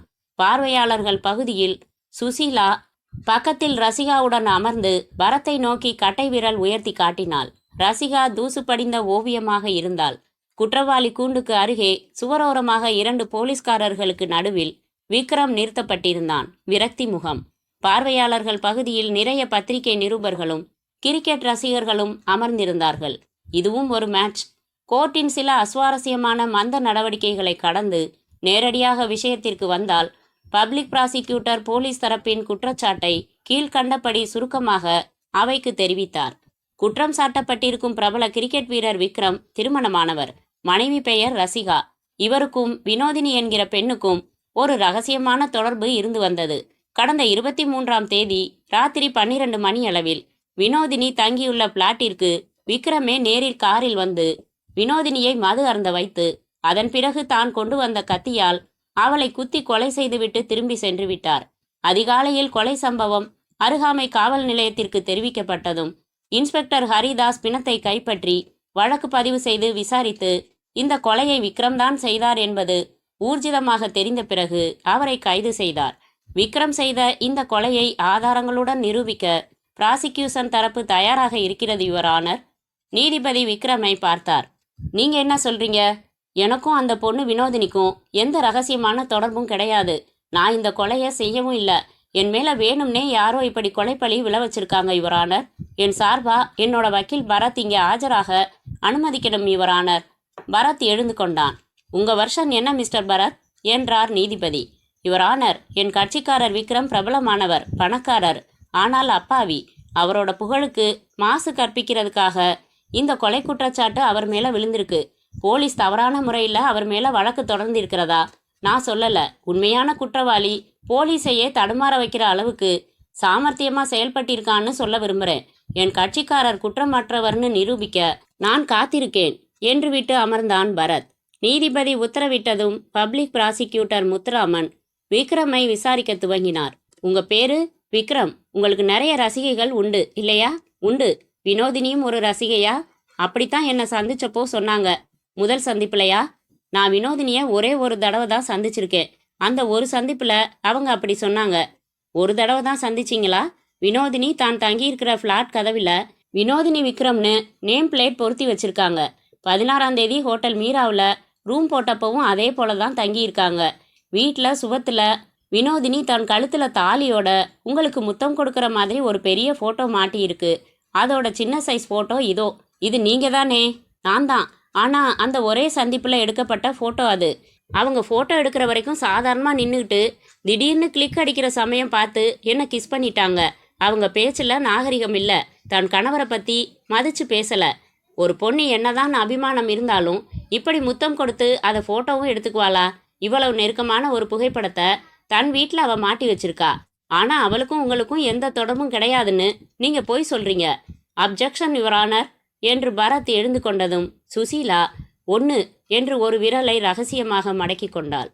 இங்கிலாந்து நாட்டு இளவரசர் சார்லஸ் ஒரு தடவை இந்தியா வந்திருந்தார். அப்போ பத்மினி கோலாப்பூரிங்கிற நடிகை யாருமே எதிர்பார்க்காம பொது இடத்துல பல 100 பேருக்கு முன்னாடி சார்லஸுக்கு முத்தம் கொடுத்தாங்க. அதை ஏராளமான கேமராக்கள் ஃபோட்டோ எடுத்து எல்லா பத்திரிகைகள்லையும் வெளிவந்துச்சு. அதனால இளவரசருக்கும் அந்த நடிகைக்கும் ரகசிய தொடர்பு இருக்குன்னு சொல்ல முடியுமா? இதெல்லாம் ஒரு அபிமானத்தில் செய்கிறதா. அந்த முத்தம் கொடுக்குற ஃபோட்டோ என் கட்சிக்காரரோட விளக்கப்படி அந்த ரசிகை தானே விரும்பி ஆனால் முன்னறிவிப்பு இல்லாமல் திடீர்னு எடுத்துக்கிட்ட ஃபோட்டோ. அதை தன் வீட்டில் மாட்டி வைக்கிறது அந்த ரசிகையோட தனிப்பட்ட விருப்பம். இதை வச்சு விக்ரமுக்கு அவளோட தொடர்பு இருந்ததுன்னு ஸ்தாபிக்க முயல வேணாம்னு கேட்டுக்கிறேன். முத்துராமன் பரத் பக்கம் திரும்பினார். சரி, வீட்டு கதவில் வினோதினி விக்ரம்னு போர்டு மாட்டியிருக்கா, ஹோட்டலில் வினோதினி விக்ரம்னு பேர் பதிவு பண்ணியிருக்கா. இதுக்கெல்லாம் அர்த்தம் என்ன? வினோதினிக்கு விக்ரம் மேலே வெறித்தனமான அபிமானம்னு பேரு. பாரதி மேலே அதிக அன்பு வச்சு பாரதிதாசன்னு பேர் சூட்டிக்கிட்டது மாதிரி தான். பத்திரிகைகளை புரட்டினா தெரியும். கமல் பிரியன், ரஜினி பிரியன், சுந்தர் ரஜினி இப்படியெல்லாம் வாசகர்கள் தனக்கு பிடிச்சவங்களோட பேரை தன் பேரோட சேர்த்துக்கிறது வழக்கம். இந்த மாதிரி விக்ரமோட தீவிர ரசிகையான வினோதினி தன்னை வினோதினி விக்ரம்னு போட்டுக்கிறதுல ஒரு சந்தோஷம் அடைஞ்சிருக்கலாம் என்றான் அமைதியாக பரத். பதட்டம் ஏறின முத்துராமன் கொலை செய்யப்பட்ட வினோதினியோட விரல்ல விக்ரமோட முகம் பதிச்ச விக்ரத்துக்கு சொந்தமான மோதிரம் இருந்தது, அதுக்கு என்ன விளக்கம் என்றார். மறுக்கல, வினோதினியோட விரல்ல விக்ரமோட முகம் பதிச்ச தங்க மோதிரம் இருந்தது. சரி, அது விக்ரமுக்கு சொந்தமானதுன்னு எனதருமை பப்ளிக் ப்ராசிக்யூட்டர் எப்படி சொல்றாருன்னு புரியல. யுவர் ஆனர், என் விரல்ல இப்ப நான் போட்டிருக்கிற மோதிரத்துல என்னோட காதலி சுசீலாவோட முகம் பதிச்சிருக்கு. பரத் இந்த வாதத்திற்காகவே அவசரமாக 4 தினங்கள் முன்பாக செய்து மாட்டிக்கொண்ட அந்த மோதிரத்தை கலற்றி கையில் பிடித்து காட்டினான். என் காதலியே எனக்கு ரொம்ப பிடிக்கும், அதனால அவ போட்டோ கொடுத்து மோதிரத்துல எனாமல்ல பதிச்சு மாட்டிக்கிட்டு இருக்கேன். இதே மாதிரி சாய்பாபா முகம், முருகன் முகம் எல்லாம் பதிச்சு பலர் போட்டுக்கிறது உண்டு. விக்ரம் புகைப்படம் எங்கேயும் கிடைக்கும். அவரோட தீவிர ரசிகையான வினோதினி விக்ரம் மேல இருந்த அபிமானம் காரணமா இந்த மோதிரத்தை தானே கடையில செஞ்சு போட்டுக்கிட்டு இருக்கான்னு சொல்றேன். இல்ல இது விக்ரமுக்கு சொந்தமான மோதிரம் தான்னு ப்ராசிக்யூஷன் தரப்புல நிரூபிச்சா என் வாதத்தை வாபஸ் வாங்கிக்கிறேன் யுவர் ஆனர். பரத் அமர்ந்ததும் முத்துராமன் மீண்டும் விக்ரமை கேட்க துவங்குவதற்கு முன்பாக எக்ஸிபிட்கள் வைக்கப்பட்ட மேஜைக்கு சென்று விக்ரமின் முகம் பதித்த தங்க மோதிரத்தை எடுத்துக்கொண்டு அவனிடம் வந்தார். விக்ரம், இது உங்க மோதிரம் தானே? இல்ல சார் என்றான் விக்ரம். நீங்க பொய் சொல்றீங்க. நீங்க இந்த மோதிரத்தை விரல்ல போட்டுக்கிட்டு இருந்தப்போ எடுக்கப்பட்ட ஒரு போட்டோ 6 மாசத்துக்கு முன்னாடி வெளிவந்த ஒரு ஸ்போர்ட்ஸ் ஸ்டார் பத்திரிகையில வெளிவந்திருக்கு. தன் மேஜைக்கு நடந்த முத்துராமன் தன் ஜூனியர் நீட்டின அந்த இதழை பெற்றுக்கொண்டு அந்த படத்தில் தெளிவாக தெரியும் மோதிரத்தை சுட்டிக்காட்டி, இதுக்கு என்ன சொல்றீங்க என்றார். நான் என் விரல்ல போட்டிருக்கிறது என் மோதிரம் தான். ஆனா நீங்க காமிச்சு கேட்குற இந்த மோதிரம் என் மோதிரம் இல்லைன்னு சொன்னேன். என் மோதிரத்துல உள்பக்கம் ஆனந்தா ஜுவல்லர்ஸில் செஞ்சதால ஏஜேன்னு இனிஷியல் போட்டிருக்கோம் என்றான் விக்ரம். சபாஷ் என்றான் பரத் மனதில். சொல்லிக் கொடுத்தபடி அற்புதமாக பேசி வருகிறான் விக்ரம். முத்துராமனை பார்த்த நீதிபதி, மிஸ்டர் பப்ளிக் ப்ராசிக்யூட்டர், பிரேதத்தின் உடம்புல இருந்து எடுத்த இந்த மோதிரத்துல அவர் சொல்ற ஏஜே இனிஷியல் இருக்கான்னு பாருங்க என்றார். முத்துராமன் உள்பக்கம் பார்க்க எந்த இனிஷியலும் இல்லை. இல்லை யுவர் ஆனர் என்றார். பரத் எழுந்து கொண்டு, யுவர் ஆனர், இந்த கோர்ட்டுக்கு விக்ரமின் மனைவி ரசிகா வந்திருக்காங்க. விக்ரம் சொல்ற ஏஜே இனிஷியல் பொறித்த அவரோட முகம் பதிச்ச மோதிரத்தை தற்சமயம் ரசிகா விரல்ல போட்டிருக்காங்க யுவர் ஆனர். அனுமதிச்சா அதை உங்க பார்வைக்கு கொண்டு வர விரும்புகிறேன் என்றான். எஸ், அதை வாங்குங்க. அவரின் உத்தரவுக்கு பின் கிளார்க் வந்து ரசிகாவிடமிருந்து 4 தினங்களுக்கு முன்பாக செய்யப்பட்ட அந்த புதிய மோதிரத்தை பெற்று சென்றார். நீதிபதி 2 மோதிரங்களையும் ஒப்பிட்டு பார்த்து புரட்டி பார்த்து குறிப்புகள் எழுதி கொண்டு மோதிரத்தை திருப்பி கொடுத்துவிட்டு எஸ் ப்ரொசீட் என்றார். முத்துராமன் விக்ரமை பார்த்தார். சரி, இந்த மாதம் 16ஆம் தேதி ஹோட்டல் மீரால ரூம் நம்பர் 507ல் தங்கியிருந்த வினோதினியை பார்க்க நீங்கள் போயிருந்தீங்களா? இல்லை, நீங்கள் காரில் போனதை, இறங்கினதை, ரூமுக்குள்ளே போனதையெல்லாம் சபதம் பத்திரிகையில் விபரமாக ஃபோட்டோவோட கட்டுரை எழுதியிருக்காங்களே, இதுக்கு என்ன சொல்கிறீங்க? குறிப்பிட்ட அந்த சபதம் இதழை முத்துராமன் நீதிபதியின் பார்வைக்கு அனுப்பிவிட்டு கேட்டார். அதில் வந்திருக்கிற கட்டுரை முழுக்க போய் ஃபோட்டோவில் இருக்கிறது நான் இல்லை. பத்திரிகை வியாபாரத்துக்காக என்ன பலிகடை ஆக்கியிருக்காங்க. அது எப்படி சார்? TN 071935 நம்பர் உள்ள சிகப்பு டாட்சன் உங்கள் கார் தானே? ஆமாம். ஃபோட்டோவில் உங்கள் கார் ஹோட்டலில் நிற்கிறத படம் பிடிச்சிருக்காங்களே, அதுலேருந்து நீங்கள் இறங்கியிருக்கீங்களே, 507ஆம் நம்பர் ரூமுக்குள்ளே நுழைஞ்சிருக்கீங்களே. அதுக்கு முன்னாடி வினோதினி ஹோட்டல் ரூம்லேருந்து உங்க கூட ஃபோன்ல பேசியிருக்காங்க. உங்க ஃபோன் நம்பர் தானே 41008777. இந்த நம்பரோட பேசப்பட்டதுக்கு ஹோட்டல் டெலிஃபோன் பில் ரெக்கார்டு இருக்கு your honour. Objection your honour. Susheela இரண்டாவது விரலை மடக்கி கொண்டாள். வினோதினி 410087 நம்பரை கூப்பிட்டு, எனது கட்சிக்காரர் விக்ரமோட பேசினதை நான் மறுக்கல. ஆனா என்ன பேசினா அதை டிஃபென்ஸ் தரப்பு சாட்சியான ஹோட்டல் டெலிஃபோன் ஆபரேட்டர் ராதிகாவை விசாரிக்கிறப்போ நான் எஸ்டாப்ளிஷ் பண்றேன். வினோதினி ஒரு வெறி பிடிச்ச ரசிகை. ஃபோன்ல விக்ரம தன் ஹோட்டல் ரூமுக்கு வர சொல்லி கூப்பிட்டா. ஆனா அதுக்கு விக்ரம் மறுத்துட்டாரு. அதான் உண்மை. பத்திரிகையில வந்த செய்திகள் எல்லாம் வியாபார தந்திரத்துக்காக உருவாக்கப்பட்ட கற்பனை. அதுல வெளியிடப்பட்டிருக்கிற புகைப்படங்கள் எல்லாமே போய் ட்ரிக் முறையில் உருவாக்கப்பட்ட படங்கள். முத்துராமன் சிரித்து, அதென்ன சார் ட்ரிக்? பரத் தன் கேஸ் கட்டுகளில் நடுவில் இருந்து அந்த அரசியல் வார பத்திரிகையை எடுத்து உயர்த்தி பிடித்து காட்டிவிட்டு நீதிபதியிடம் சேர்ப்பித்துவிட்டு சொன்னான். யுவர் ஆனர், இந்த பத்திரிகையின் அட்டைப்படத்தில் நமது மாநில முதலமைச்சர் ஜெயலலிதா அவர்களோட புகைப்படத்தை வெளியிட்டிருக்காங்க. இதுல கண்ணுக்கு கூலிங் கிளாஸும் தலைக்கு தொப்பியும் வச்சு மறைந்த முன்னாள் முதல்வர் எம்ஜிஆர் அவர்களோட சாயலை உருவாக்கி இருக்காங்க. இது பார்க்குறப்போ இயற்கையா தத்ரூபமா நமது முதலமைச்சரே இந்த தொப்பியை வச்சுக்கிட்டு போஸ் கொடுத்த மாதிரி அமைஞ்சிருக்குதா இல்லையா? ஆனா நமது முதல்வர் இந்த மாதிரி யாருக்காவது எப்போதாவது போஸ் கொடுத்து உள்ளதா நிரூபிக்க முடியுமா? இதுக்கு பேரு ஸ்கேனிங் ட்ரிக். இன்னைக்கு பத்திரிகை துறையில தொழில்நுட்பம் எவ்வளவோ முன்னேறிடுச்சு. இந்த படத்தோட ட்ரிக் மாதிரி சபதம் பத்திரிகைக்காரங்க தன் பத்திரிகை விற்பனைக்காக விக்ரம் புகைப்படத்தை வச்சு வேற ஒரு நபரை நடமாட விட்டு ட்ரிக் போட்டோ எடுத்து கட்டுரையில பயன்படுத்தியிருக்காங்க. கார்ல விக்ரமோட நம்பர் பிளேட் இருக்கிற மாதிரி புகைப்படத்துல அமைச்சதும் இதே ட்ரிக் வேலை தான். பொதுவா நமது சட்டத்துல புகைப்படங்களுக்கு அவ்வளவு முக்கியத்துவம் கொடுக்கறதில்ல யுவர் ஆனர்.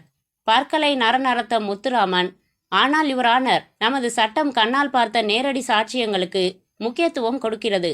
ஹோட்டலில் நேரடியாக சபதம் இதழின் நிருபர் திலக் விக்ரமை பார்த்திருக்கிறார். அதே போல கொலை சம்பவம் நடந்த அன்று பிளாட்ஸில் நைட் வாட்ச்மேனாக இருக்கும் ரத்தினசாமி விக்ரமை கண்ணால் பார்த்திருக்கிறார். அவர்களை பிராசிக்யூஷன் தரப்பில் விசாரிக்க இருக்கிறோம் யுவர் ஆனர் என்றார். அந்த சமயத்தில் அவர்கள் இருவரும் பார்த்தது விக்ரமை அல்ல என்பதை நிரூபிக்க டிஃபென்ஸ் தரப்பும் தயாராக இருக்கிறது யுவர் ஆனர். அதன் பிறகு முத்துராமன் மேலும் பல கேள்விகள் விக்ரமை கேட்டுவிட்டு, கொலை நடந்த அன்னைக்கு நீங்க எங்கேயும் போகல, வீட்டில தான் படுத்து தூங்கிட்டு இருந்தேன்னு சொல்றீங்க. ஆனா கொலைக்கு பயன்படுத்தப்பட்ட கத்தியில உங்களோட கைரேகை இருக்கே, அது எப்படி? சம்பவ இடத்துல போலீசார் கைப்பற்றின கிளாஸ் டம்ளர் ஒன்றுல உங்க கைரேகை இருக்கே, அது எப்படி? அது எனக்கு தெரியாது சார். ஒருவேளை கொலைகாரன் என் வீட்டில் நான் உபயோகித்த கிளாஸையும் கத்தியையும் திருடி எடுத்துட்டு போய் என் மேல பழி விழறதுக்காக சம்பவ இடத்துல அவன் வச்சிருக்கலாம். யுவர் ஆனர், செய்த கொலையை மிக சாமர்த்தியமாக மறுக்கும் இவர் நம்ப முடியாதபடி கற்பனையாக எதையோ தனது வக்கீல் சொல்லிக் கொடுத்தபடி இங்கே சொல்லிக் கொண்டுள்ளார். வினோதினியை இவர்தான் கொலை செய்தார் என்பதை அசைக்க முடியாத ஆதாரங்களுடன் பிராசிக்யூஷன் தரப்பு சாட்சியங்களை விசாரித்து நிரூபிக்க உள்ளோம் என்று விட்டு தன் நாற்காலியில் வந்து அமர்ந்தார் முத்துராமன். இதுவரை நம்பிக்கையுடன் வாதிட்டு கொண்டிருந்த பரத் இந்த இடத்தில்தான் நொண்டினான். கத்தியில் விக்ரமின் கைரேகை, விஸ்கி கிளாஸில் விக்ரமின் கைரேகை, இவை அசைக்க முடியாத ஆதாரங்கள். இவற்றுக்கு குழப்பும் விதமாக எதுவும் சொல்லி சமாளிக்க முடியவே முடியாது. இவை பிராசிக்யூஷனின் மிக மிக பலமான பாயிண்டுகள். பரத் விக்ரமை குறுக்கு விசாரணை செய்ய தயாரான போது நீதிபதி உணவு இடைவேளை என்று எழுந்து கொண்டார். அத்தியாயம் 13. அந்த ஹோட்டலின் ரூஃப் கார்டனில் மீல் சொல்லிவிட்டு பரத், சுசீலா, ரசிகா மூவரும் அமர்ந்திருந்தார்கள். பரத், முத்துராமன் ஆடி போயிட்டாரு.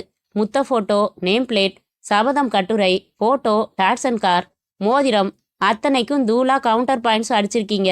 ஜட்ஜு கொஞ்சம் இம்ப்ரெஸ் ஆன மாதிரி தான் தெரியுது என்றாள் சுசீலா. இல்ல சுசி, இதெல்லாம் பெருசில்ல. ஒரு சலசலப்பு தான் ஏற்படுத்தியிருக்கோம். விக்ரம் இந்த கொலையில 100% சம்மந்தமே படலன்னு ஓங்கி சொல்றதுக்கு உருப்படியா ஒரு ஆதாரமும் இல்ல. அவங்க சொன்ன குற்றச்சாட்டுகளுக்கு மழுப்பலா ஆனா கன்வின்ஸ் பண்ற மாதிரி செட்டப்பா பதில் சொல்லியிருக்கோம். That's all. ஆனா விக்ரம் நிரபராதி தான்னு எப்படி நிரூபிக்க போறோம்? போஸ்ட்மார்ட்டம் ரிப்போர்ட் மேலேயோ ஃபாரன்சிக் லேப் ரிப்போர்ட் மேலேயோ எந்த தகிடு தத்தமும் செய்யவே முடியாது. They are strong. இவன் கைரேகையோட அந்த கத்தியும் கிளாஸ் டம்ளரும் அங்கே எப்படி போச்சு? இது ரொம்ப அழுத்தமான கேள்வி. இதுக்கு இந்த நிமிஷம் என்கிட்ட பதில் இல்லையே. ரசிகா தண்ணீர் குடித்தாள். சரி, விக்ரம் வீட்டில் விஸ்கி கிளாஸில் ஊற்றி சாப்பிட்றதுண்டா? இல்லைங்க பரத், அவருக்கு மதுவில் அவ்வளவு நாட்டம் இல்லை. வீட்டில் சாப்பிடவே மாட்டாரு. வெளியில் ரொம்ப அபூர்வமாக ஏதாவது பார்ட்டிகளில் கலந்துக்கிறப்ப அதுவும் ஒரே ஒரு பெக்கு தான் சாப்பிடுவாரு. கடைசியாக விக்ரம் எந்த பார்ட்டியில் எப்போ சாப்பிட்டாரு? என்றாள் சுசீலா. சமீபத்தில் அவரோட பர்த்டேக்காக அவர் ஃப்ரெண்டு பத்ரி அடையார்ல கிராண்டா ஒரு பார்ட்டி ஏற்பாடு பண்ணியிருந்தாரு. அன்னைக்கு ஒரு பெக்கு குடிச்சாரு, அவ்வளவுதான் என்றாள் ரசிகா. கண்கள் விரிய பரத் கேட்டான். என்ன பார்ட்டின்னு சொன்னீங்க? Birthday party. என்னைக்கு? 20ஆம் தேதி, போன மாதம். மை குட்னஸ், கொலை நடந்தது 23ஆம் தேதி. பர்த்டே பார்ட்டினா அங்கே விக்ரம் கேக் ஏதாவது வெட்டி இருக்கணுமே. ஆமாம், கேக் வெட்டினாரு. கேக்கை கத்தியால் தானே வெட்டி இருக்கணும். ஆமாம் என்றாள் ரசிகா. பார்ட்டி எங்கே நடந்தது? பத்ரிநாத் வீட்டு மொட்டை மாடியில். பார்ட்டிக்கு நீங்கள் போயிருந்தீங்களா? போயிருந்தேன். பத்ரிநாத் வீட்டுக்கு போய் விசாரிக்கணுமே. அன்னைக்கு பார்ட்டியில் கேக் வெட்ட கொடுத்த கத்தி அங்கே இருக்கான்னு பார்க்கணுமே. எனக்கு ஒரு புதுவிதமான சந்தேகம் வந்திருக்குங்க. சார், அந்த பர்த்டே பார்ட்டியை வீடியோ கவரேஜ் பண்ணியிருந்தாங்க. 1/2 மணி நேரமாக தொகுத்த அந்த கேசட் என்கிட்ட வீட்டில் இருக்கு. அது உபயோகப்படுமா? வாவ் என்ற பரத் எழுந்தே கொண்டான். உபயோகப்படுமாவா? என் யூகம் சரியா இருந்தா விக்ரமை காப்பாற்றுற ஒரே ஆதாரம் அந்த வீடியோ கேசட்டாக தான் இருக்க முடியும் என்று தன் வாட்சை பார்த்து கொண்ட பரத், இன்னும் 50 நிமிஷம் இருக்கு, வாங்க ரசிகா, அதுக்குள்ளே உங்கள் வீட்டில் போய் அந்த கேசட்டை பார்த்துடலாம், சாப்பாடு எல்லாம் அப்புறம் என்று பரபரத்தான். காரில் வீடு வந்து டெக்கில் கேசட் பொருத்தி ஓடவிட்டு பார்த்த பரத் குதித்து எழுந்து, கவலையே வேணாம், வி வின் திஸ் கேஸ் என்றான். உணவு இடைவேளைக்கு பின் கோர்ட்டு கூடியதும் நீதிபதி நாக்கால் தன் பல்லிடுக்கில் மாட்டிக்கொண்ட பாக்குத்துண்டை வெளியேற்றும் முயற்சியில் ஈடுபட்டபடி, பரத், நீங்கள் விக்ரம குறுக்கு விசாரணை செய்யலாம் என்றார். யுவர் ஆனர், அதுக்கு முன்னாடி உங்கள் அனுமதியோட இங்கே ஒரு வீடியோ கேசட்டை எல்லாருக்கும் போட்டு காட்ட விரும்புகிறேன். என் கட்சிக்காரர் நிரபராதின்னு நிரூபிக்க இந்த வீடியோ கேசட் உதவும். Yes, permission granted. டிவியும் வீடியோ டெக்கும் கொண்டு வரப்பட்டது. எல்லோரும் பார்க்கும் விதமாக அமைக்கப்பட்டது. பரத் அந்த பர்த்டே கேசட்டுடன் எழுந்தான். யுவர் ஆனர், இப்போ நான் போட்டு காமிக்க போகிறது போன மாதம் 20ஆம் தேதி, அதாவது கொலை சம்பவம் நடக்கிறதுக்கு 3 நாள் முன்னாடி விக்ரமோட பிறந்தநாள் அன்னைக்கு அவரோட நண்பர் பத்ரிநாத் தன் வீட்டில் பல முக்கிய பிரமுகர்களையும் கூப்பிட்டு விக்ரமுக்கு கொடுத்த பார்ட்டியில் எடுத்த கேசட். கேசட்டை டெக்கில் பொருத்தி ஓடவிட கோர்ட்டு மொத்தமும் அமைதியாக கூர்ந்து கவனித்தது. குண்டூசி நிசப்தம். முதலில் பேண்டு வாத்தியம் காட்டப்பட்டது. பல பிரமுகர்கள் கார்களில் வந்து இறங்கினார்கள். விக்ரம் தன் மனைவியுடன் வந்து இறங்கினான். மொட்டை மாடியின் அலங்காரங்கள், மேஜை மேல் லாங் லிவ் விக்ரம் என்று கிரீம் எழுத்துக்கள் கொண்ட வட்ட கேக் ஒரு க்ளோஸ்அப். ஷாட்டில் காட்டும்போது அதை ரிமோட்டில் ஃப்ரீஸ் செய்தான் பரத். யுவர் ஆனர், அந்த கேக்கிற்கு அருகில் ஒரு பீங்கான் பிளேட் மேல் வைக்கப்பட்டுள்ள பிரவுன் நிற பிளாஸ்டிக் கைப்பிடி போட்ட அந்த நீளமான கத்தியை பாருங்கள். கொலைக்கு பயன்படுத்தப்பட்டு இங்கே உறைந்த இரத்தக்கரையோட எக்ஸிபிட்டா வைக்கப்பட்டிருக்கிற கத்தியையும் பாருங்க. ரெண்டும் ஒரே கத்திகள். அப்ஜெக்ஷன் யுவர் ஆனர் என்று எழுந்தார் முத்துராமன். ஒரே வகை கத்திகள் என்று சொல்லட்டும், இரண்டும் ஒரே கத்தியாக இருக்க வேண்டும் என்று அவசியமில்லை. கடையில் ஒரே மாதிரியான கத்திகள் 100 வாங்க முடியும். Objection sustained. மிஸ்டர் பரத், நீங்கள் சொல்கிறது சரியா இல்லையே? யுவர் ஆனர், மேற்கொண்டு கேசட்டை பார்க்கலாம், அதன் பிறகு மீண்டும் பேசுகிறேன். கேசட் மீண்டும் ஓட துவங்க விக்ரம் மேஜை அருகில் வந்து நின்றான். எல்லோரும் வட்டமாக சூழ்ந்து கொண்டு நின்றார்கள். விக்ரம் அந்த கத்தியை எடுத்து கேக்கை வெட்டி முதல் துண்டை தன் மனைவியின் வாயில் வைத்தான். ரசிகா ஒரு துண்டு எடுத்து விக்ரம் வாயில் வைத்தாள். எல்லோரும் கை தட்டினார்கள். கேக் இருக்கும் மேஜையை 2 பேர் தூக்கி கொண்டு ஒரு ஓரமாக எடுத்து சென்றபோது காட்சியை ஃப்ரீஸ் செய்து நிறுத்தினான். யுவர் ஆனர், சற்று முன் விக்ரம் கேக் வெட்ட உபயோகித்த கத்தி இப்போது இந்த ஷாட்டில் அந்த பீங்கான் பிளேட்டில் இல்லை என்பதை கவனிக்கவும். வினோதினியை திட்டமிட்டு கொலை செய்த கொலைகாரன் இந்த பார்ட்டிக்கு வந்திருக்கிறான். விக்ரம் கேக் வெட்டிவிட்டு கத்தியை வைத்ததும் மற்றவர்களுக்கு தெரியாமல் அந்த கைரேகையுடன் கூடிய கத்தியை திருடி கொண்டிருக்கிறான். இந்த கத்தி திருட்டை வேறு ஒரு வகையாலும் நிரூபிக்க நான் தயாராக இருக்கிறேன். இந்த பார்ட்டிக்கு கேக், உணவு, மது எல்லாவற்றையும் ஹோட்டல் அமர் பொறுப்பேற்று சப்ளை செய்து இருக்கிறது. இந்த கேசட் சற்று முன்தான் எனக்கு கிடைத்தது. நான் ஹோட்டல் அமரை ஃபோனில் தொடர்பு கொண்டு பேசினேன். பார்ட்டிக்கு அவர்கள் சப்ளை செய்த பொருள்களில் கத்தி திரும்ப வரவில்லை என்றார்கள். அதற்குரிய தொகையை பில்லில் சேர்த்து வசூல் செய்திருக்கிறார்கள். யுவர் ஆனர், எனக்கு அவகாசம் கொடுத்தால் ஹோட்டல் ரெக்கார்டுகளை எடுத்து நாளைக்கு இந்த கோர்ட்டில் சமர்ப்பிக்க முடியும். அவசியமெனில் ஹோட்டல் பொறுப்பு நபரை சாட்சியாக இணைத்து பிராசிக்யூட்டர் விசாரிக்கவும் வகை செய்ய முடியும். நீதிபதி முத்துராமனை பார்த்தார். யுவர் ஆனர், பார்ட்டிக்கு ஹோட்டல்காரர்கள் சப்ளை செய்த கத்தி காணாமல் போயிருக்கிறது என்பது புரிகிறது. அதை யாரோ ஒரு கொலைகாரன் திருடி வைத்து கொண்டான் என்பதை எப்படி ஏற்க முடியும்? டிவியில் நாம் பார்க்கிற கத்திதான் கொலைக்கு பயன்படுத்தப்பட்ட கத்தி என்று உருவ அமைப்பு ஒன்றை மட்டும் வைத்து எப்படி நம்மை ஏற்றுக்கொள்ள சொல்கிறார்? நான் சொல்கிறேன், விக்ரம் தன் காதலி வினோதினியை சில தினங்களில் கொலை செய்வது என்று தீர்மானித்திருந்தார். விக்ரம் வீட்டில் கொலைக்கு உபயோகிக்கும் விதமாக எந்த ஆயுதமும் இல்லை. பார்ட்டிக்கு போன இடத்தில் கேக் வெட்ட கொடுக்கப்பட்ட கத்தியை பார்த்தார் விக்ரம். நல்ல கூர்மையுடன் கொலைக்கு உபயோகிக்க தோதாக அந்த கத்தி இருப்பதை பார்த்ததும் யாருக்கும் தெரியாமல் நைஸாக கத்தியை எடுத்து தன் கோட் பாக்கெட்டுக்குள் போட்டுக்கொண்டு போய்விட்டார். அதனால்தான் கத்தி காணாமல் போனது. 2 தினங்கள் கழித்து அதே கத்தியை கொலைக்கு பயன்படுத்தினார் என்கிறேன். மறுக்க முடியுமா? நரம்புகள் புடைக்க ஓங்கி சொன்ன முத்துராமனுக்கு பதில் எதுவும் சொல்ல இயலாமல் தவித்து போனான் பரத். முகம் சிவந்தான். மிக ஸ்ட்ராங்கான தர்க்கம் இது. என்ன பதில் சொல்ல முடியும் இதற்கு? பார்ட்டியில் கத்தி திருடு போயிருக்கிறது என்று அனுமானமாக காட்ட முடிகிறதே ஒழிய யாரோ ஒருவன் கத்தியை நைஸாக திருடுவது போல கேசட்டில் எந்த காட்சியும் இல்லை. அப்படி இல்லாத போது பரத் சோர்ந்து போய் தன் ஆசனத்தில் அமர்ந்தான். பிராசிக்யூஷன் தரப்பு சாட்சிகளாக இன்ஸ்பெக்டர், போஸ்ட்மார்ட்டம் செய்த டாக்டர், ஃபாரன்சிக் லேப் நிபுணர் இவர்களை முத்துராமன் விசாரித்துவிட்டு குறுக்கு விசாரணைக்கு பரத்திடம் வழங்கிய போது இவனிடம் அவர்களை மடக்குவதற்காக எந்த கேள்வியும் இல்லை. சபதம் பத்திரிகை நிருபர் திலக்கும் வாட்ச்மேன் ரத்தினசாமியும் முத்துராமன் விசாரித்து முடித்ததும் இவர்கள் இருவரையும் ஒரே சமயத்தில் குறுக்கு விசாரணை செய்ய நீதிபதியிடம் அனுமதி பெற்றுக்கொண்டான் பரத். அனுமதிக்கப்பட்ட பின் திலக் ஹோட்டல் மீரால காரை விட்டு இறங்கி 507 நம்பர் ரூமுக்குள்ளே போகிற வரைக்கும் விக்ரமை பார்த்ததாகவும் 3 ஃபோட்டோஸ் பதுங்கி எடுத்ததாகவும் சொன்னீங்க.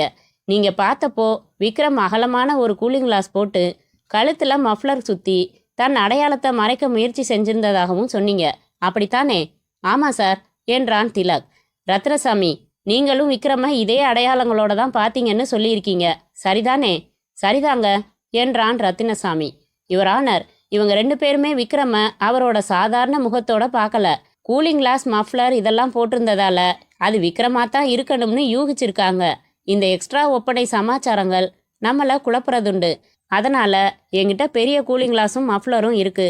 அதை விக்ரமுக்கு போட்டுவிட்டு அதுக்கப்புறம் இவங்க இதே கோர்ட்டில் விக்ரமை பார்த்து இவங்க பார்த்தது விக்ரம தானான்னு சொல்லட்டும். இந்த ஏற்பாடுக்கு அனுமதிக்கணும் யுவர் ஆனர். Permission granted.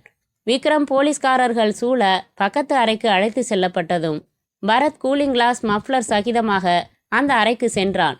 சில நிமிடங்களில் மறுபடி போலீஸ்காரர்களுடன் கோர்ட் ஹாலுக்கு கூலிங் கிளாஸ், மஃப்ளர் அணிவிக்கப்பட்ட விக்ரம் அழைத்து வந்து நிறுத்தப்பட்டதும் சாட்சி கூண்டை அணுகி பரத் கேட்டான். 2 பேரும் பார்த்து சொல்லுங்க, அன்னைக்கு விக்ரம இதே மாதிரி இந்த கெட்டப்பில் தானே பார்த்தீங்க? ஆமாம், இவர் விக்ரம் தானே, சந்தேகமில்லையே. இல்லை என்றனர் இருவரும். யுவர் ஆனர், சாட்சிகள் குழம்பி போயிருக்கிறார்கள் அல்லது திறமையாக ஏமாற்றப்பட்டிருக்கிறார்கள் என்பதை இந்த கோர்ட்டுக்கு உணர்த்துவதற்காக உங்கள் அனுமதி இல்லாமல் நான் செய்த ஒரு நாடகத்திற்கு மன்னிக்க வேண்டும். நாம் அத்தனை பேரும் பார்த்த இவர் விக்ரம் இல்லை என்றான் பரத். கூலிங் கிளாஸையும் மஃப்ளரையும் கூடவே கோரைமுடி விக்கையும் அந்த நபர் கழற்றி கையில் வைத்து கொள்ள நிஜ விக்ரம் கோர்ட்டு உள்ளே வந்து ஓரமாக நின்று கொள்ள கோர்ட்டே பரபரப்பில் ஆழ்ந்தது. இவர் பேரு நிர்மல்குமார், பலவேஷ மன்னன். இந்திரா காந்தி, நேரு, எம்ஜிஆர் மாதிரியெல்லாம் இவர் தத்ரூபமா வேஷம் போட்டுக்கிட்டு பல பரிசுகள் வாங்கி புகழ் பெற்றவர். இவரை இந்த வேஷத்தோட அடுத்த ரூம் பாத்ரூமுக்குள்ள ஒளிஞ்சிருக்க சொன்னேன். மேக்கப்புக்காக அடுத்த ரூம் போன விக்ரம் பாத்ரூம் வருதுன்னு உள்ள போனதும் அவர் வெளியில வந்து போலீஸ்காரங்களோட இங்க வந்துட்டாரு. கோர்ட்ல இத்தனை பேர் போலீஸ்காரங்க உள்பட இந்த நிர்மல்குமாரை விக்ரம்னு நம்பினப்போ இந்த திலக்கையும் ரத்னசாமியையும் ஒரு கொலைகாரன் விக்ரம் மாதிரி வேஷம் போட்டு ஏமாத்திருக்க முடியாதா? முத்துராமன் ஆவேசமாக எழுந்தார். யுவர் ஆனர், உங்ககிட்ட முன் அனுமதி இல்லாம இந்த மாதிரி எல்லாம் நாடகம் நடத்துறது கோர்ட்டு சட்டத்திட்டத்துக்கு புறம்பானது. ஆள் மாறாட்டத்தின் போது நிஜ விக்ரம் தப்பிச்சு போயிருந்தா யார் பொறுப்பு? நீதிபதிக்கும் சூடு பிடித்து போய், மிஸ்டர் பரத், இது ரொம்ப கண்டிக்க வேண்டிய தப்பு, இப்படி நீங்க செஞ்சிருக்க கூடாது என்றார். ஒரு உண்மையை நிரூபிக்க நான் சில வரம்புகளை, சட்ட ஒழுங்குகளை மீறி இருந்தா அதுக்காக நான் மன்னிப்பு கேட்டுக்கிறேன் என்று விட்டு பரத் தன் நாற்காலியில் அமர்ந்து கொள்ள கோர்ட்டின் அன்றைய தின அலுவல்கள் முடிந்து கோர்ட்டு கலைந்தது. அத்தியாயம் 14. மூன்லைட் டிடெக்டிவ் ஏஜென்சியில் இருந்து இரவு 8:30 மணிக்கு திடீரென்று ஒரு பல்பு மண்டைக்குள் ஒளிர்ந்து பரத் ரசிகாவுக்கு ஃபோன் செய்தான். சுசீலா டிவியின் சத்தத்தை குறைத்தாள். மேடம், நான் பரத் பேசுறேன். ஒரே ஒரு கேள்வி. பாம்பேல ஒரு டெஸ்ட் மேட்ச் விளையாட போனப்ப தானே விக்ரமோட முகம் பதிச்ச அந்த மோதிரம் தொலைஞ்சு போனதா சொன்னீங்க? ஆமா. பாம்பேல விக்ரம் எங்க தங்கியிருந்தான்? யார் கூட தங்கியிருந்தான்? ஒரு ஹோட்டல்ல தான் தங்கியிருந்தாரு, டபுள் ரூம். அவர் கூட அவர் ஃப்ரெண்டு பத்ரிநாத் போயிருந்தாரு. அவரும் இவரும் தான் தங்கியிருந்தாங்க. நினைச்சேன், இது போதுமே. பர்த்டே பார்ட்டி கொடுத்த பத்ரி தானே? ஆமா. இந்திய கிரிக்கெட் அணிக்கு விக்ரம், பத்ரி 2 பேரும் சேர்க்கப்படுறதா இருந்து கடைசியில போர்டு விக்ரமை மட்டும் செலக்ட் பண்ணி பத்ரியை கலட்டி விட்டுச்சே, அந்த பத்ரி தானே? ஆமாம் சார். இத்தனை சிக்கலுக்கும் மூல காரணம் அவனாதான் இருக்கணும்னு நான் யூகம் பண்றேன் மேடம். ஆனா யூகத்துக்கு எந்த ஆதாரமும் கிடையாது. போலீஸை விட்டு அவனை கண்காணிக்க சொல்றேன் என்று வைத்து விட்டு, சுசி, எல்லாம் விக்ரத்தோட ஃப்ரெண்டு பத்ரிநாத்தோட வேலை தான்.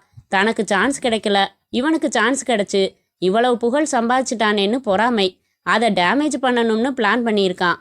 பாம்பே போனப்ப முதல் கட்டமா இவனோட மோதிரத்தை திருடியிருக்கான். மேக்கப் போட்டா விக்ரம் மாதிரி தெரியற மாதிரி ஒரு ஆளை செட்டப் செஞ்சு படிப்படியா டிராமா பண்ணியிருக்கான். பர்த்டே பார்ட்டி வச்சு விக்ரம் கைரேகையோட கத்தி, கிளாஸ் இதெல்லாம் பத்திரப்படுத்தி வச்சிருக்கான். பாவம் அந்த வினோதினி. அவ உண்மையிலேயே விக்ரம் மேல வெறி உள்ள ரசிகையா, இல்ல இப்படி நடிமா பணம் தர்றேன்னு பேசி நடிக்க வச்சு அவளையே பழி வாங்கி இருக்கணும். சுசீலா இடுப்பில் கைகளை வைத்து கொண்டு சொன்னாள். பரத், இதெல்லாமே யூகம்.